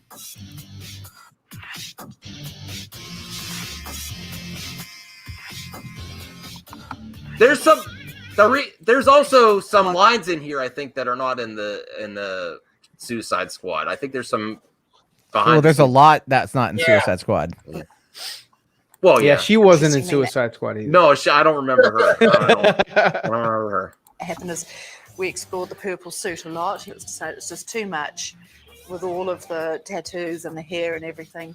So we pared it right down and really just to give Jared room to let him play the character. Yeah, those two guys look and like be that not Spy vs. overwhelmed Spy. with stuff. Imagine Yeah, they designing did. the props right away. For instance, we were trying to come up with a concept for the Joker. What? He's a tactile person. He likes to have the most cutting edge weaponry. Well, I mean, the scene that's coming up where he's torturing Harley Quinn. I think there's a few lines he shouts to his gang, which are not in the film, I don't think. And I mean, that's something else you're going to get in the Ayer cut. That's why I was like, I wanted to play it. The utensils that the Joker has, whether it's his handgun or his razor blade, has jewels or gold inlaid in it because he's that kind of guy. The accoutrements certainly made an impact. Those little things, I think, help build the reality. When you dive into these worlds, your imagination is just Gold machine gun. lit on fire.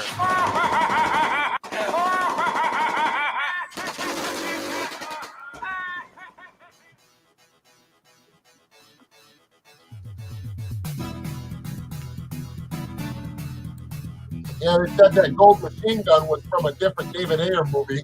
Oh, okay. And then it was an Easter, and then it was like kind of like put in there by the. See, I really like the tattoo on his hand where he does the mouth, And the ha ha ha, I like that because a lot of people didn't like it, but I thought I liked it. What'd you think about the ha ha ha on the eyebrows?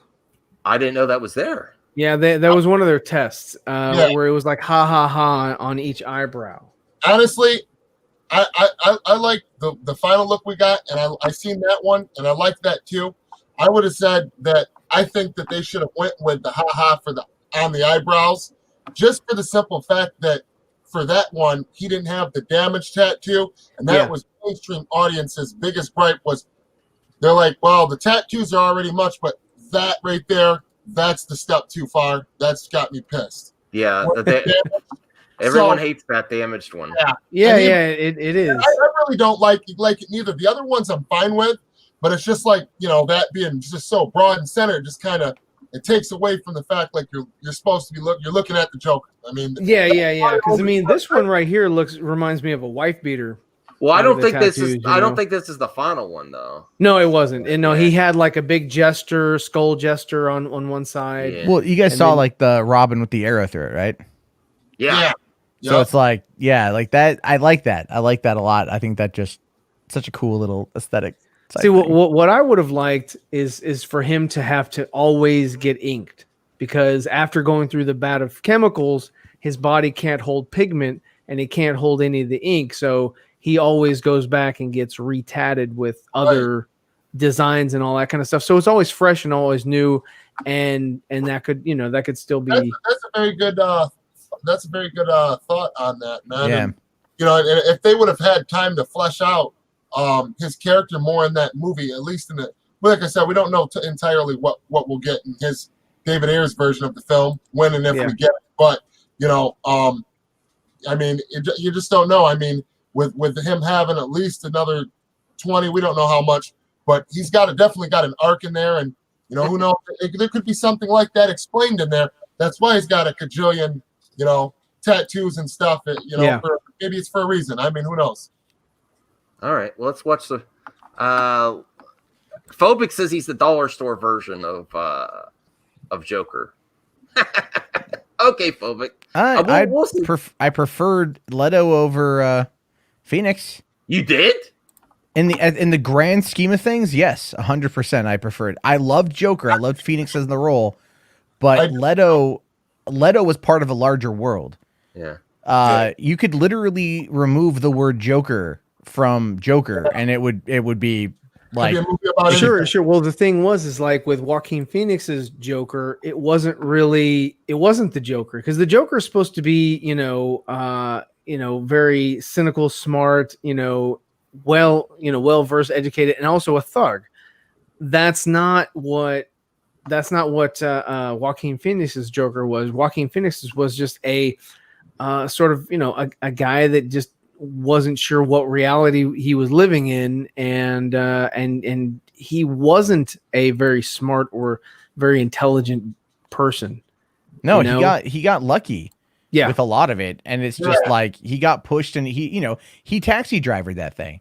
And if you think about it, and this is just an odd comparison, go back to season 2 of Daredevil when we introduced the Punisher, and look at the outfit the Punisher was wearing throughout most of that season. He was Travis Bickle.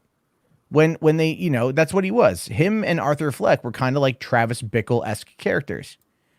And it was really just taking from Scorsese, which we know that as much as I love Joker, that movie was like as much a Scorsese film as Super 8 was a Spielberg movie. Does that make sense? Okay. I mean, didn't Scorsese it was attached produce it? No, he was originally attached to produce it, and then he actually stepped back. That didn't get on. It's not cinema. Yeah, well, that didn't get reported on as much. But if you go and you look at, again, Taxi Driver and King of Comedy, it's like quite literally, it's just those two movies in an amalgamation set in a comic book world. See, I heard that early on when he was attached to it, that this movie wasn't going to have anything to do with the Joker, and that they wanted to attach them ties to the movie, and that's what made him not step away from it, and there just wasn't a lot of coverage on it. I mean, that's just hearsay, you know what I'm saying? But that's what I heard around that time. And if you watch the movie, and honestly, you take the name drop of Bruce Wayne out of the movie, and you take the Joker name and you call it anything. I mean, honestly, it could be its own movie. It kind of fits the narrative, but I mean, who knows? Well, exactly. It's like, there's, I mean, don't get me wrong. The elements that connected into Gotham and Joker, I really enjoyed. Like the idea that, you think for most of the movie that like, who his lineage is, Right. of like what you believe that to be. And then like, so you start kind of playing out that storyline in your head about how this could make then sense about why he's doing what he's doing. And then of course, how that transpires is not the case, but I really enjoy. Again, I think it's a fantastic movie. It's worthy of the accolades it's received. 100%. I'm not disparaging it, but if you were to ask me, it's like, okay, in the top, in the top 5 Joker Joker portrayals, or if it'd be like clearly Hamill, number 1 for me, and then you've got Ledger, and then Nicholson. Oh, Nicholson, yep. And then you got Leto, and then you got Phoenix. And then I'll even throw in Cesar Romero down there at the bottom, But those are like the top performances. Well, and, this is an interesting topic that Traveler was saying. And I want to ask you viewers, I'm going with Trav. Christopher Walken in his prime would have been one of the best Jokers. Who in their prime would have been a really good Joker? I don't think Christopher Walken. He would have been Christopher Walken as the Joker. At least Jack Nicholson, to me, growing up, felt like the Joker. Yeah. I would have gone with either Willem Dafoe or Crispin Glover. Willem Dafoe, yeah. Crispin Glover, I like too. I think Crispin Glover would have been good for more of like a Leto take. Like I could see Crispin Glover as Zaz. Well, I mean, like, yeah, you could see him as Zaz. I mean, if you recall his performance in Charlie's Angels, just very creepy. Well, that's why I said Zaz. I think he could have actually played very charismatic as the Joker as well. I think he had that in him. Yeah, kind of like George McFly, where he was, a little bit eccentric or whatever. I think he could have really pulled it off, and I think it could have been a fantastic performance from him. But also Willem Dafoe back in his prime would have been pretty damn spot on too. I think he was miscast as Green, the Green Goblin. Okay. Yeah. Well, he's something of a science guy himself. So, there's the fucking meme. But yeah, I agree. I would have liked to have seen. I think Dafoe would have been really good as the Joker. I think even now he could probably pull it off. I love Dafoe. I think Dafoe is such a great actor. No, he's Volko. That's it. Well, if they're going with Robert Pattinson and they bring the Joker back into that trilogy, which they're going to have to do. I mean that they have a Joker problem. You can't ever not have, like, if you ever have a successful new series, people are like, well, what about Joker? I mean, you can't. Can they have a Matt Reeves trilogy and not bring in Joker? Well, it's Matt Reeves, so if anybody could pull it off and walk around the Joker in some manner, Matt Reeves would be the guy to do it. I'm not a real big fan on Robert Pattinson, but I think he'll do okay as Batman. I'm obviously a big fan of Ben Affleck's Batman, but I know that he may or may not come back, and that's fine. We'll see him in Zack's movie next year. So either way. Woke casting, female Joker. Is that what you're saying? I don't know. I could see that happening. I could see that. I really could see that happening. I mean, in Matt Reeves' trilogy, people will be pissed though. Oh yeah. If it's not Harley Quinn and it's a female Joker, yeah. I don't hear it. But that's the thing though, is I really do. What if it ends up being Thomas Wayne's wife, though? Or his Bruce's mother, and Matt Reeves's. I don't know about that one. I seen a lot of people. I can't remember what they took it from, but in an Elseworld story, I guess. What? I guess that happened or some shit. Oh, you're talking about you're talking about Flashpoint where Martha became the Joker. Yeah. Which was like the what about Idris Elba? What about Idris Elba? Idris Elba is everyone. No, John I'm going to make John Boyega the new Idris Elba. Okay. Okay. What about John? John Boyega should be the Flash. But no. The whole Martha Yeah. Wayne Joker was a ridiculous Yeah, concept. it was. It made no narrative sense, and it was just like, well, who's going to be the Joker? Somebody has to be the Joker. Make Martha the Joker. I'm sorry. Wait, when was Martha the Joker? Martha's the Joker, and that's kind of it. Ooh, It just no real thought went into it. I like Timothy Oliphant. I don't know though. I'm not sure. That's interesting, but I'm not sure. I think Oliphant would be good as like, as someone like Black Mask. Ooh. Where you have that controlled intensity. Like Ewan McGregor overplayed it. It's Birds of Prey was not a good movie, but it wasn't. Like, and I've seen people that are all like, I bought it on Steelbook. Okay, we all spend money on things we don't need. I'm just saying. I bought lots, I bought Justice League on Steelbook. Who was it? Was it Phil Gobb or who was it? Somebody said something. I was watching a live stream and they were talking to you about it. It was funny. They were like, "You bought that" or something like that. Oh, I own Justice League on Blu-ray because I bought it on Black Friday in 2018. Right. And it was like, I think it was like $7 or $8, and I was like, yeah, okay, it's worth it. But I haven't opened it, and I have not had a desire to go back and rewatch it. Whereas I've rewatched Endgame and Infinity War a bunch of times.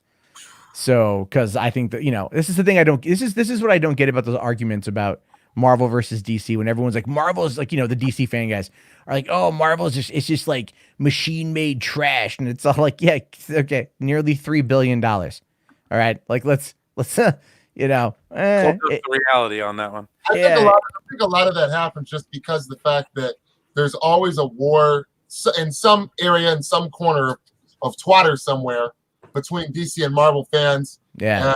I hear a lot of flack from both sides, honestly. But we're gonna finish in a second. Well, I'm waiting for because I was given a tidbit of some info. Ooh, like just the tip. I like that one, Ryan. Just the tip of some info about and again, I have no idea how true this is. It was given to me exclusive. No, I'm not saying what it is. I'm just saying it's like when it comes to, because I don't know all the details yet. I just know like an overview. Yes, I did, Chubby. So the overview that more or less what I know or what I've been told is that there's trouble in paradise in regards to how everything is connected. Is what I'm being told going forward with DC. Oh. So it's like, because we've been hearing everyone say like multiverse, you get a car, you get a car sort of thing. I'm hearing that's not entirely on the docket anymore. And so I'm waiting for like, see, I know you're you want that universe. No, I don't want that universe. Like, I don't want multiverse. I think it's dumb. I think no. You want a one continual universe. Yeah. With everything well, okay. Let me. Well, I should clarify. Let me clarify because I guess me in some shit with some people. It's not that exploring other realities is my problem. It's not. I have no issue with that. But it's like it can become too much too quick. And I think the Flash really suffered from this a bit every once in a while when they started really just introducing a lot, and it felt like they were running out of plot lines. And so I think that if you're going to explore it, but as a one-off event and have it just be a slight detour and have it still tie back into like the next thing. Because, and I talk about this from a movie's perspective, okay? Not a comic book perspective, not because I'm not a comics reader very often. And the average person, like an average dude who you want to spend money on this in Kansas doesn't read comics. You know what I mean? So it's like, they're not going to understand. And so you have to start thinking about it from the perspective of, will the audience be able to follow the threads? And if it is so much, because again, when I talk about everyone with this information, look at everything that's come out. There's going to be a Gotham basically a Gotham PD show, another one taking place, on HBO Max. We just had 5 seasons of Gotham. That was the same show. But now they're redoing it, but not about Jim Gordon, about during Robert Pattinson's Batman. Yeah. And then now we're hearing there's going to be a Catwoman show that's going to be in development potentially. Yep. Well, Zoe Kravitz's High Fidelity just got canceled after 1 season. So she's now open. right? And you're hearing like, oh, but they're going to bring, the reports are like, Michael Keaton's going to come back as basically a mentor, Batman Beyond mentor to Batgirl now. And he's going to be like a Nick Fury type character. Like, wait, what? Huh? Like, if you start looking at all of the, I want you guys to look at this too, because we live in these worlds, but think about it from a person who doesn't spend time on the internet. And all of a sudden they start hearing all of these little things are happening or potentially happening. Yeah, and then if it starts confusing you, then think about how it's going to confuse them. And I say this because I had a friend of mine last weekend at my daughter's birthday party come over to me, and he's a big Star Wars guy. And he's like, what's this I'm hearing about them retconning the sequel trilogy? And I'm like, and I just kind of looked at him and I just went, dude, you have no idea how much I want to go run my head into that tree right now. Like, the good shit. and I'm like, did you watch that video? And he's like, no, I just saw an article talking about it. Oh my God. Right. And I'm like, but that's when I bitch about this stuff though, Max, that's what I'm talking about. Yeah. That's what I'm talking about, because this isn't the first time. Like before Solo came out, same friend, we were talking and I'm like, oh dude, you excited for Solo? And he's all like, no. I'm like, how come? What? Come on, dude, freaking Solo. And he's like, nah, man, I keep hearing it's going to suck. And I'm like, where are you hearing this information from? People who've seen the movie? And he's all like, headlines, there's troubles in paradise and stuff like that. I'm like, you know what? And then he didn't go see the movie opening weekend. He has since seen the movie and he really enjoyed the movie, but he avoided it because he was being told it was bad by people who hadn't seen it yet. Hey, what's up? Hey, Nicotina, out of work. I'm out of work. You're wearing a legit shirt. I can't tell. You've been streaming all day. I was streaming all day. And he's got a Giants hat on. I was gonna be on the streams, but Yeah, no. I found a way. Yeah. He's like, you guys. Life always finds a way, Nicotina. It does. It's been killing me because all week I haven't been able to stream because my work schedule got pushed out. So I was getting off at like 1:30 in the morning. And so I kept saying, well, when I get home, I'll stream. And then I get home, I just fall asleep. So I've been like jonesing to like have a stream. And so today is a day. And then after this, I'm going to have my own show. Yeah, I'm not prepared for, but I'm just going to have to wing it. Yeah, we were going to wait till this show ends for you to go live. So whenever you're ready, we're going over your show. Okay. Provided we're invited, Max. Come on, don't presume anything. Of course, all you guys are always invited. Cheers, everybody. I don't know. Where's all these links? I meant the viewers, but I guess the panel too. Yeah. Well, here, what I'll do is I'll put it in the private chat because I don't want just anybody coming. Hold on. Damn. So what a day, huh? Well, my viewers that aren't, I do have some viewers that aren't all gung ho about Snyder Cut. Oh, I thought you were gonna say aren't gung ho about Nick. No, I was gonna say like, damn, Max. Well, I got even more of those viewers. No. I'm just kidding. Ryan Hartwell, who I know through Matt. Thanks, Ryan. I think he's appeared on Matt's channel a few times. A lot of them are co-signing what Matt is saying. The general public is not going to like the multiverse or get it. Says who? Well, that's what they say. That's what they say. I'm telling you, man. I'm telling you, you have a shelf. I will say this though, Ryan. And on the shelf has a whole bunch of movies, right?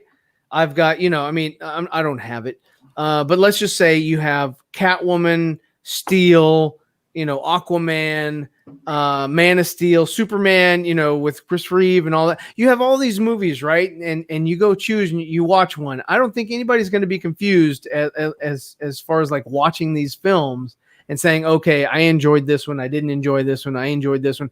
Hell, even you've got the Justice League. You're going to have Zack Snyder's Justice League right next to it. And, again, your friend or someone else or a child or whatever is going to come over and say, let me watch this one. I'll watch it. They take it for what it is, man. I think people put too much stock into, the Chicken Littles and Henny Pennies that are out there that are, making it fucked up for everybody else. I love Chicken Little. That movie is a good movie. What do you think about Henny Penny? Don't go breaking my heart, Nicotina. Don't go breaking my heart. No, I don't think they're going to give a shit. But honestly, Ryan Hartwell, your profile picture is probably the nicest picture I've seen for someone's profile picture. It's like a portrait. It's like it looks like an Amazon stock photo. of a nice man not driving a But windowless van. I've seen him on that show. I think that's really him. It's not. Yeah, like, no, it is really Ryan will come on in and he'll come on camera. Me, when I don't want to be on camera, he comes on camera. Ryan's a really good guy. Yeah. Also, Ryan, Close Enough season 2 greenlit by HBO Max. If you don't already know, Close Enough. I don't know that one. That was the What's animated Close show Enough? from the guy who did regular show. Oh, okay. Yeah, like they did the first season. They Oh. just announced season 2 got renewed for season 2. But let me, okay. So when it comes to the whole like, what Zero was saying about like, you got movies on the shelf. Okay, fine. Right? Like I get that. You got movies on a shelf, that's his thing. Okay, cool. Now, think about that in an MCU dominated world. Okay? And this is where you're going to run into a problem because people have now been absolutely socialized for 11, 12 years now. They've been conditioned. They've been conditioned. Thank you. That's the word. Yeah, I was gonna say. Social. Well, yeah, I meant to say conditioned. Socialized. Hey, I was no one's thinking been socialized right now. I was thinking about like kids in school socialized, that kind of thing. You got curated. You got You got curated. Matt, fool. yeah, Matt, you got curated. It's gonna work because after Infinity War and Endgame, they want something on that scale epic, and that's what Zack Snyder's Justice League. I don't disagree. It works better now than it would have. Yes, I don't disagree. What I'm talking about is when you're like, let's move into like now, 78 Reeves Superman. That's now canon in this weird world, and everything is, the 1986 Helen Slater Supergirl. That's now canon. Everyone gets a canon. Everyone gets a multiverse. It's just, it becomes too much. And you have to, because the average person can only juggle 7 things at one time. And so studios are That's why miniseries is going to be better for it. I really think that HBO Max doing these limited series is going to probably be better in the long run than going for a theatrical ride. And it gives people time to kind of dive in. But if they are going to focus on both theatrical and on streaming, theatrical only gives you a 2 to 2.5 hour window to tell a story. So they're going to have to build it up on there. And what was I hearing something yesterday about Brandon Routh is back as Kingdom Come Superman? Like that's going to be an actual thing now. And I'm like, that's being talked about. That's not something that's certain. That's not something that's definitely going to happen. Well, it's one of those things That's where not it's gonna like be a movie, is it? Like a feature film? probably a show. I don't know Probably where they're a going. show. I think they're going to keep it a show. I can't see that being like. I think it's going to be like one of those spin-off confusing. CW things that Can we just because get he's on rid of the Greg CW Berlanti though? and Can we? he's on CW, so I think they're just going to continue. What'd you that say route. about Greg Berlanti? Can we just get rid of him? I think he served his purpose. I think it's time for him to go. I want someone fresh. Brandon Routh is great. Yeah, I know. I love Brandon Routh, but I mean, like Berlanti is kind of his universe. I think has run its course. I mean, I just watched his animated movie. Deathstroke. What do you think of that one? It was okay. It was. I thought it was fun. It was odd. Marvel's going into the multiverse. Okay, I found like there was a plot point for me that I didn't like, and I mean, if you want to know what that is, to go check out my review. No, but it's like they made you try to include. They wanted to include Deathstroke. I'm like, if you have a plan to take over the world, for what reason do you want to contact Deathstroke? You've got your brother and the sister, the Hive Queen. She's got her brother. They've got Jackal. They're set to do what they need to do. Why in the world does she need to send him a message like, "Oh, look what we've done to your son"? Well, they kind of explain that at the end of the movie. I don't, when we see why Jackal hates Deathstroke. I understand, but revenge and then revenge and then revenge. Yeah, I know. So lame. But Michael Chiklis did a great job of the voice. I will. He was great. Michael Chiklis is awesome.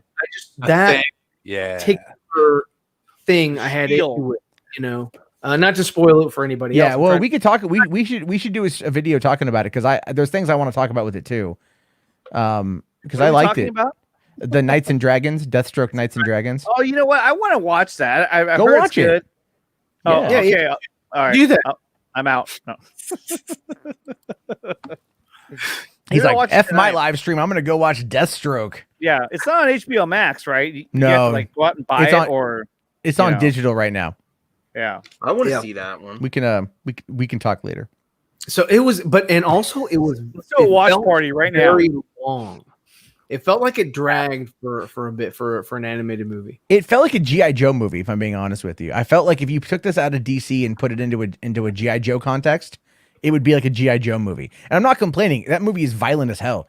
Like there's a scene where like he just eviscerates some dudes and these other guys run in and they just look and they see and then they stop and they all just run the other direction. The way they did it was it reminded me of like manga or something, like, you know, where you cut something up and it's just like, and then it all just kind of falls apart. Yeah. It was good. It was I had fun. I had a lot. It was what's funny too is the guy who voiced Wintergreen, I think was the one operative from the first Resident Evil movie who got sliced in half or by the cube. He got cubed in that security defense. That guy. I think it was the same actor. So that's kind of, I mean, not that happened to him again in this thing, but just no. But no, I mean, it was like, the thing is like, you know, Justice League Dark Apocalypse War, that was good. That was a good movie. That was really good. That was a good run. That was a great run of like good writing from them. You know, from Batman versus Robin and then the Blood, whatever Justice the hell that League was. War was good. I like that. Justice League War was good. Yeah, that was all part of the same group. And this one here, they're going to be doing that other one, that Man of Tomorrow, and it's the same animation style. And I'm just not a fan of the new animation style. I like the other one. Well, then they've got what is it? That new Batman short where like it's going to be like a choose your own adventure. That I'm interested in because that is the Batman Under the Red Hood, but kind of like a sequel. But you choose, or somehow you choose which path someone, you know. It's going to got more. Yes. It just seems like it's going to be pretty neat. And I wonder how that's going to work with digital, though. I mean, like, you know. Hey, I don't know. Do you have to have? Is the experience only going to be Blu-ray? Maybe. I mean, like I have the choose your own. I have the choose your own adventure animated movie. They did one, like the one about the Yeti, like In Search of the Yeti, whatever it was. I forget what it was. Oh no, the Abominable Yeti or Snowman or whatever. And it was a feature length animated choose your own adventure movie, and it had like Frankie Muniz as one of the voices in it. And I bought the DVD and I sat there with a friend of mine one night and we actually did everything correct to get to like through both chapters to get to the end, the good ending. And it was fun. And it was like, but they're doing that with Netflix with the Minecraft story mode and Bandersnatch. In fact, I think Netflix right now is currently in litigation with the people who own the Choose Your Own Adventure, whatever it's called, the IP. Yeah. Because they're like, oh, you stole our gimmick. Like, okay. So I mean, I think that's what Warner's is doing with this case is they're trying to capitalize on that. And I want to see how it's going to play out. I just don't know the distribution method. You're right. All right. Well, Nicotina, I linked your thing in the chat whenever you're ready to go. I don't want to. Did you want to go early, or you want us to stick to the time that's on your stream? I prefer to stay on schedule. Okay. All right. But that's just me, you know. No. I didn't know. I like to be punctual. All right. Keeps it organized, you know. No, I was just trying to find out if I should get more topics or something. We'll finish the Joker video then first. Yes. Because I do want to see where there's lines in here that's not in the Suicide Squad that will probably be in the air cut when it's official. So tonight actually is my first ever stream on Twitch as well. So you're check that out. You're twitching. I'm twitching tonight. I was going to try to do that too. That and what is that other one that starts with a P? Periscope. Periscope is another one. Yeah. All right. Well, so cool. We've been staring at Jared Leto's body for a long time. I was in my car watching this. I'm like, are they going to take the damn picture off? No, I haven't finished yet. Oh, thanks, Matt. There we go. Oh, yeah. That. Oh, yeah. I'm good. Thanks, like Max. You can turn it off now. Okay. Play a little from yesterday. In the background. I should play a little from yesterday. Let's recap. What's so funny is like all these little details that you're never going to see in the movie, like the little smiles on the gun and all that. And all that stuff they cut out. Yeah. You know, they didn't do anything. Like I will admit that the attention to detail is here in this movie. Even the cut you saw, like with the costuming and stuff, that was nowhere near that in Birds of Prey. Costuming was one of the worst parts Yeah, and if you like Birds of Prey, good on you. But I mean, yeah, the costume is bad. It's Oh, no it's bueno. bad. On which one? On what character? All of Yes, them. yes. Yeah, they all look like shit. Yeah. They're all Yeah. dressed like pretty. They're all like, trash. They're all trashy. They're all thrift shop superheroes. Yes. Yeah, it's like that was the one thing they didn't give a shit about. They're It's like, like hey, let's go to Goodwill to get our costumes. yeah. Yeah. When like So when you compare that to Suicide Squad, T Flame. What's that? what's that?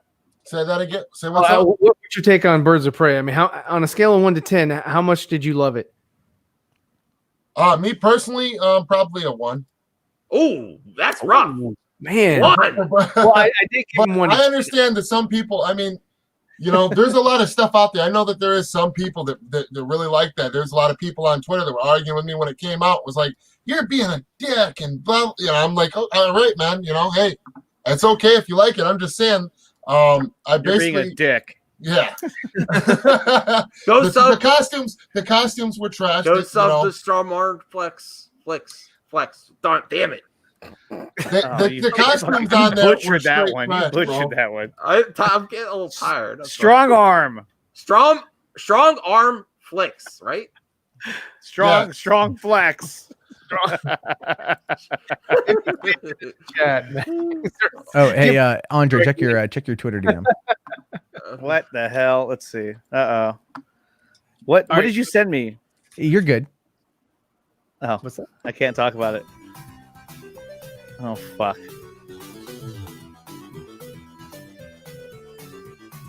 Oh, awesome. Thank you. They got it, man. Oh, is that where he had the different eyes or the eyebrows where you guys were talking about? Right there. Yeah, they're like tattooed on. Yeah, they're yeah. Because no damage. That's a different one. That's a different image than the one I was talking about. Right. But he's got it there too, though. I just noticed that. Yeah. Those are The awesome other one is too. like a close-up. But yeah, they really went into so much detail that you're not really, even with an 8K clarity, you're just not going to get all that fine detail. But that wasn't the point. The point was is just to make his character and make him just put so much on him that there's so much detail and depth, and it's a shame that we didn't get to see more. And I actually hope we do get to see more of Leto's Joker, because I think he really brought a different element to the character. He actually seemed more spontaneous in the sense that you didn't know what he was going to do next. Yeah, that's what you want from the Joker. You want to have that sort of I'm not sure if I'm safe here. Exactly, and that was the one thing too. Is that I felt that if I was around Leto's Joker and he was let's say I was around that character and he's real, I'd be terrified of what he's gonna do based on what I say. Hey, what's up, and then it sets him off. Yeah. Well, because in the club scene, who was it? What was the guy's name? Tattoo Man or whatever? Common. Common. Yeah, he comes over and he's like, "It's a pleasure to meet you," and his assistant's like, "Hey, it's pleasure to meet you." Yeah, pleasure, whatever he says. That part seems weird to me. Why he kills himself makes no sense. Well, but he doesn't even kill himself in the theatrical cut. It just kind of makes a weird it kind of I guess he kills that guy, but it never really shows it, so you can tell that they chopped up the scene because they're stupid. I've heard about the Tommy Wiseau Joker, but I've never watched it. What was it? The Tommy Wiseau from the Room. Okay. Is it called The Room? The Room. No. Yeah. Yeah. Is that the guy with the accent? Yeah. Oh, it's terrible. Yeah, but it's Tommy Wiseau, so it's amazing. That he wants to be the exactly. Neil Breen. Everybody gets to sit in the chair. Start with you. Okay, this is where we get a little bit more dialogue. He's yelling at people, which is not in the Suicide Squad as it is now. And you notice, yep, right here. What were you gonna say, T-Flame? You notice his partner right to the right of him. Yeah. He's supposed to be beside the Joker the whole time during this interrogation scene, in the beginning that we see, where they portray it as it's just Joker by himself in a dark room with Harley. In reality, there's supposed to be some lighting to an extent to show you what's going on around them. There's henchmen that are supposed to be in the film. If you look on the ground behind him, you see that there is, looks like an officer dead, a female officer dead, slumped over on top of another body that he obviously killed.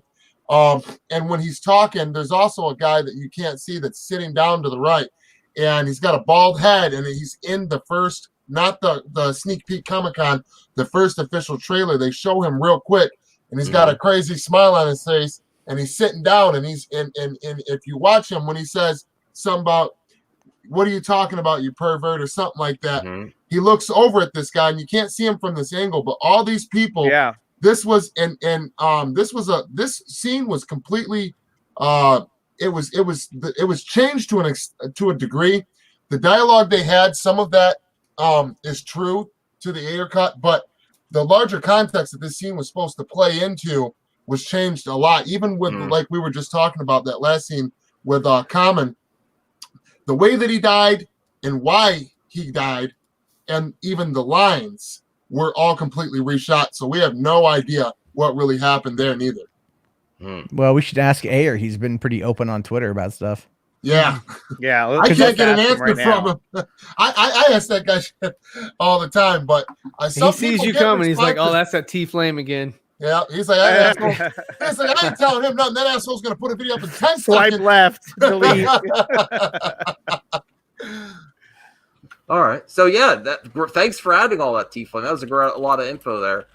Yeah, it just shows you how much hidden gems are there when we eventually get it. And that's the thing, real quick though. Like, that's the thing that most people don't realize when it comes to filmmaking, and this is one of the reasons why I really hate critics who have never made a film, because they don't pay attention to these details. They don't look at what goes into making a movie or making something, and they just tear it apart for like really surface level shit. Yeah, you know. And like, but you know, you watch this behind the scenes featurette, and you're like, oh wow, look at the detail that went in. That's pretty cool, and it gives you a grander appreciation for what you see, because you can then, when you watch it again, you are now aware of what is there. You get a deeper look at beneath the, you know, the different layers of the scene, and you get this idea, and then you can appreciate something more, and that would elevate then your how you view it. Not everything's obviously going to fall into that category, but this is why knowing these things is for the best. And this is the specific scene that I really want to see the most out of his performance. He seems like he let loose in these scenes. There's even a stuffed animal cat on the chair. I don't know if that's his. I don't know what that is. Well, it's very similar to like when 4K started to be a thing. There's a lot of stuff that, like, you watch a movie or whatever, you're just kind of watching, the main visuals of the scene or the shot.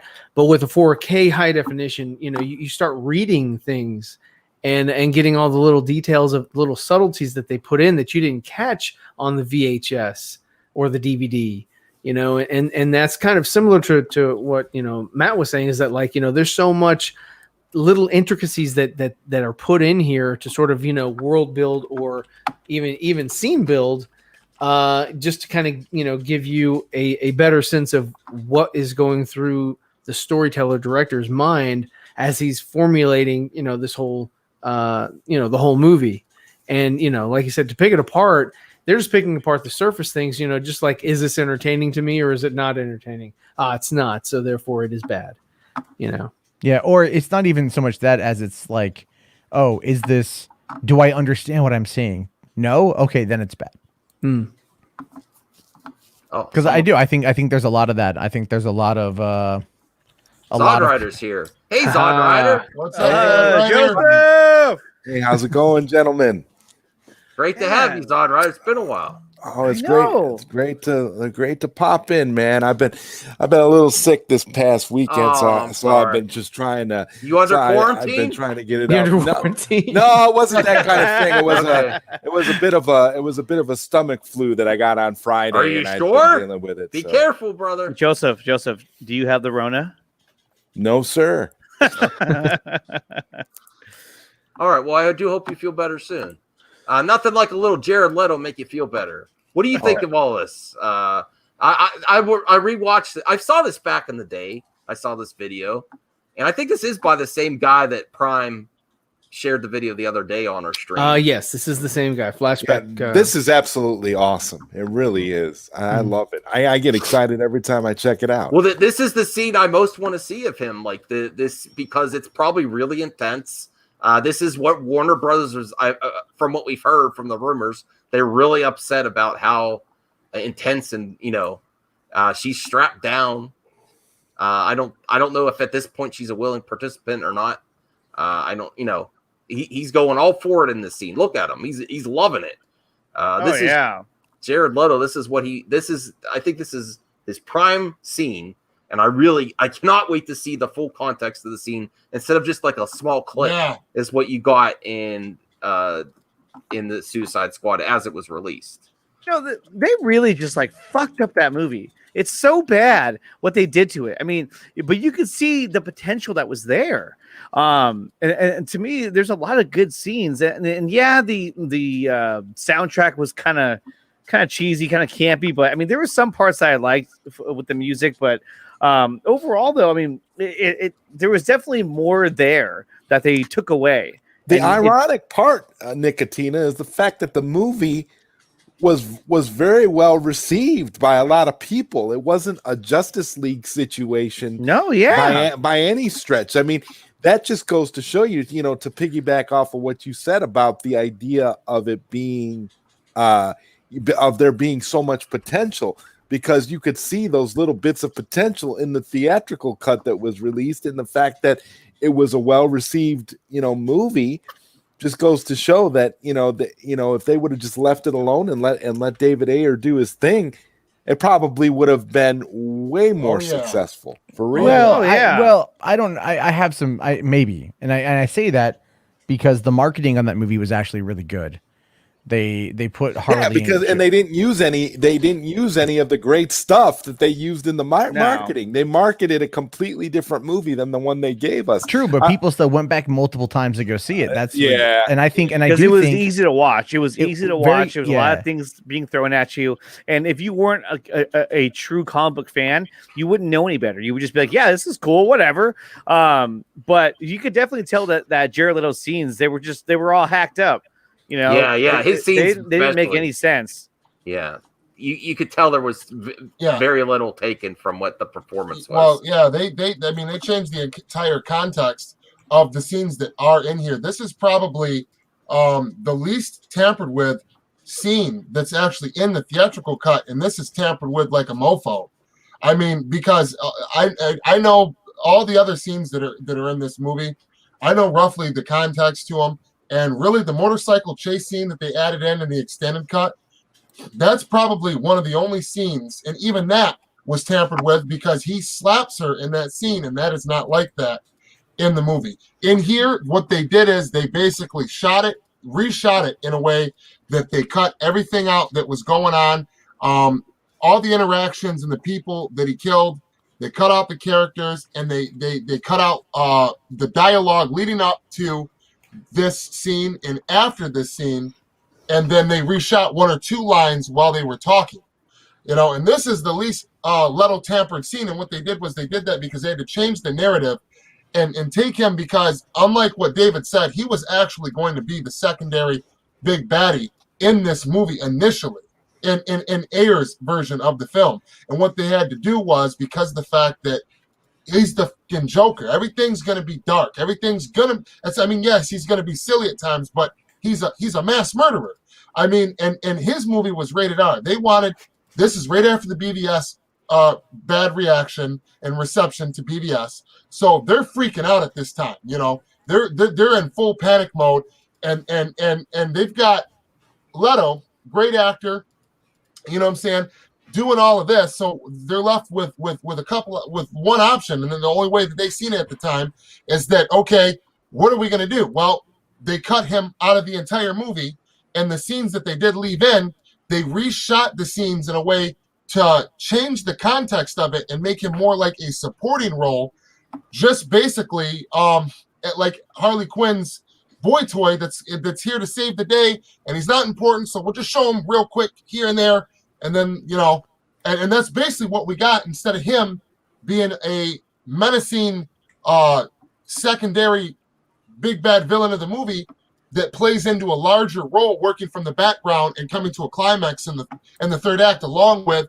a small bit of their origin story together. That's what we lost out on in the grand scheme of things, and so much more that we don't know. All right, cool. Thanks, T-Flame. Laying it down, laying the flames. Let's finish this here. And then I have a question before we head over to Nicotina's show's coming up soon. It is. With the popularity of the Snyder Cut, are we done with this much studio interference? Is this a thing of the past, or is it going to continue to happen?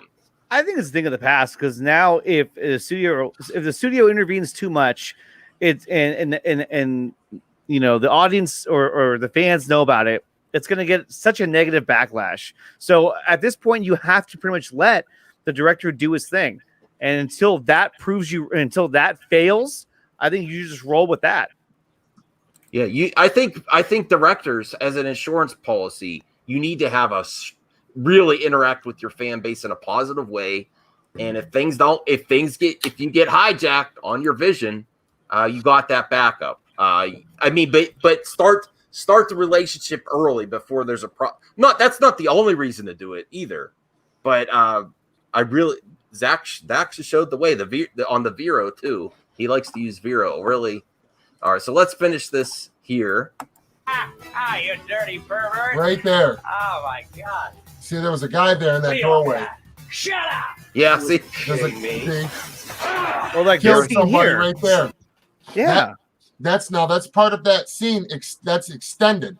That's where he jumps out of the back of that van. Yeah. And as soon as he jumps out, they just cut an explosion going off. He jumps out the van. They show his chain swing.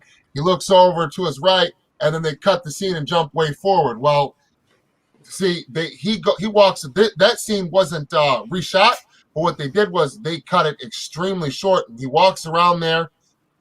He has some kind of dialogue, and he's like, "This guy's still alive," and he's like, some people just don't know when to die. Like a bunch of like Joker type shit that would have made audiences connect with him a little bit more. Yeah. We don't get that. People just don't know when to die.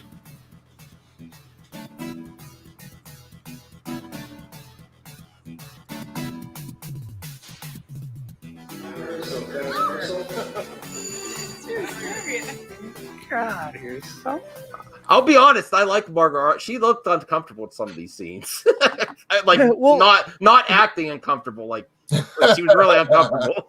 Now, see, like this scene, I didn't quite get, because she got like electroshock therapy in the previous scene, and now she's on a motorcycle, and apparently she's very good at riding one, because she like stood up on it and like she was like sliding on it. I actually thought the scene was kind of stupid, to be honest with you.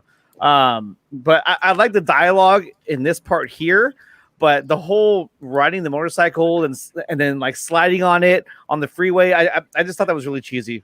I thought that was really stupid, actually. Like, how would she know how to do that? Yeah, I hear you. As like a psychiatrist, she's like, "Oh, by the way, I also moonlight as a stunt motorcycle driver." Well, they said rider. that. Well, Harley Quinn's always been able to do a lot of acrobatic type shit. And at that point in time, though, you're right. She should not have known how to be able to do all of that kind of stuff. At that point, she's, early on, non-transformed, Harley Quinn. And, but what David Ayer said was that, just like, for example, you look at Leto's teeth, right? How he's got the grill. Yeah. There's certain timestamps in the movie where they show him and he's got the grill. And he explained that the reason why he's got the grill is because Batman punched out his teeth for killing Robin, and that's why he's got the damage tattoo, okay? In his cut of the film, that is the reasoning behind it. He said that they changed so much shit and rearranged so much shit in the timing that it was supposed to happen to mesh with a new narrative, that they even messed up the fact that there's scenes where he's got the grill before the fact that he even was supposed to have it, and also where it says Harley Quinn known accomplice killer of Robin with the Joker. It says Oh that. yeah, that was a bunch of crap. Okay, now that was confirmed. That was added in by Jeff Johns. Yeah, Jeff Johns did that. David Ayer said that, and when he added that in, then there's scenes in here that go against that narrative right in the movie. The timelines are all jacked up, is my point. So she's supposed to be able to do all that kind of shit, but we don't know when that scene was supposed to take place, how, what they end up doing to it, what it was initially supposed to be. You know what I mean? Yeah. Can method actors get away with this stuff in 2020? What Jared Leto did in the past? That's something I have a question for viewers, because some of that stuff can be. Now they look at everything in the entertainment industry. You can't just be this way. Oh, I'm method acting. He did some insane stuff. I honestly think that's the other reason that he's had such a hard time getting his vision of his performance out. Yeah, I honestly don't think Margot Robbie liked all that stuff. Well, he got a bad rep early on, because he did go a little far into the method acting. But see, the thing is that there was a negative narrative for the DCEU from you started with Man of Steel. It was mixed. BVS, it got negative, and everything from there until now, it's just now starting to turn around. But okay, so early on, he did all this this acting shit, right? And a lot of it was just to get into character. He wanted genuinely uncomfortable feelings, but not like in an inappropriate manner from the cast. Not like crossing a certain line. But when he was getting into the role of the Joker, he sent like one person, like a baby gardener, snake in a box, and another person. He sent this, but then, these stories started coming out and catching wind of this, and they just took it and ran with it. So they tried to say that he, was doing all this super inappropriate stuff. And Leto and his agent came out back then, and they they shot all of this stuff down. A lot of the stuff that people still to this day, it surprises me, what people still think that his behavior actually was on the set, that it was like offensive to the, it was a little shocking, and like even Will Smith, it was shocking to him, but it wasn't like you crossed the line type level. It was more like he's taking his role serious. And you think of just like the Birds of Prey? They went way forward with the Margot Robbie. They wanted Margot Robbie. Don't you think, in my opinion, I think if she wanted him to still be involved, he would have been. In my opinion, I think it was really up to Margot. Really, that's not to put heat on her, but I think if she really wanted Jared to stay involved with her story, like Birds of Prey, he would have been there. I think that all it boils down to is I wouldn't pick anybody else to play Harley Quinn. She's nails the look down. She's convincing. I like her portrayal of Harley Quinn in David Ayer's she does great. In David Ayer's Suicide Squad. I don't know what the Birds of Prey was. Her accent was gone half the time. I don't know what the Birds of Prey was, but her portrayal of Harley Quinn in Suicide Squad was great. Okay, but my thing is, though, you got to take a step back from the character and the actor and separate the two of them. Okay, now Margot Robbie as an actor, okay, she got praised for her role, which she should. Okay, but Jared Leto got completely shitted on, and David Ayer just lambasted, over this movie when it first came out. So what do you do when you're an actor and everybody loves your portrayal and everybody hates him? Well, you're going to do what you think is going to be when the studio's like, they're going to give me a solo movie and none of you other bitches are getting one. So what are you going to do? You're going to go none with of you other bitches. I love that. Well, I mean, like, you know why they gave her a solo movie? Drink to that. Right? It's like if you look at the merchandising, for her own success, she wanted to do what she thought was going to be best for her solo career, taking her character alone forward, and it wasn't the right move on Warner Brothers' part to leave her in complete control over what was going to be done, story, script, and even picking the director. Yeah, she was given too much control. That's true. On a creative production level, there's a reason why there's people that are hired to do these jobs. Well, we got to finish the video and give final thoughts because Nicotina is about to start. And I'm about to start. All right. And of course, all you guys are invited to jump right over. Even T Flame, it's the first time I met you, but of course you're welcome as well. All you guys are. Max will probably hang out for like another 5 minutes, and he'll say, "I have to go to bed." Work the weekend. I appreciate the invite. I've actually got to go soon too myself. Oh, okay. All right. Well, so go sub to T Flame. T Flame. Done. Pow pow. I watched this video today too. It was good. Thank you. All right, let's finish this. God. I love the music. It's like video game style. Yeah, seriously. I think it's like Ninja Gaiden or Ninja Gaiden. Yeah. I think it is. There you go. Yeah. My friend, I have a feeling. Well, that was another thing too. That scene where he was laying down with all that stuff around him. Hi, Mom. There's that scene where that picture was a girl laying on a chair dead. Yep. And they was were a talking couch. about whatever. And it was a that couch. fan had said, "Hey, I think it's like when he dresses up other girls like Harley Quinn, and he realizes that they're not enough, and he kills them." And so that was another element that was left out, but I thought that was a really cool element that shows how like crazy he really is. So yeah, exactly. And as soon as I seen that on the web and floating around on Twitter and everything, as soon as I seen David Ayer repost that though, and he's like, "Well, he's not wrong." I'm like, "Oh, so they carried over them Joker elements, from like the animated series and the comics and stuff." So that really changes some of the narrative in that scene quite a bit, because it's like in the original image you can see that there's cups of alcohol, there's like a dead girl wearing a red dress and red shoes with a fifth bottle buyer and an AK-47 in the background, and they even CGI buildings to the right of her, where in the other scene it was curtains and then a black wall slit. Yeah. All right. Well, Nick, I gotta jump over. Yeah, I gotta jump over, and if you guys do come over, I'll see you there. If not, then you won't. I'll see you next time. Yeah. Here's All right, guys. Nicotina's. Go watch sub to Stromberg first, and then go to Nicotina. And the link is in the private chat. So if any of you guys want to come over, just come on over. Okay.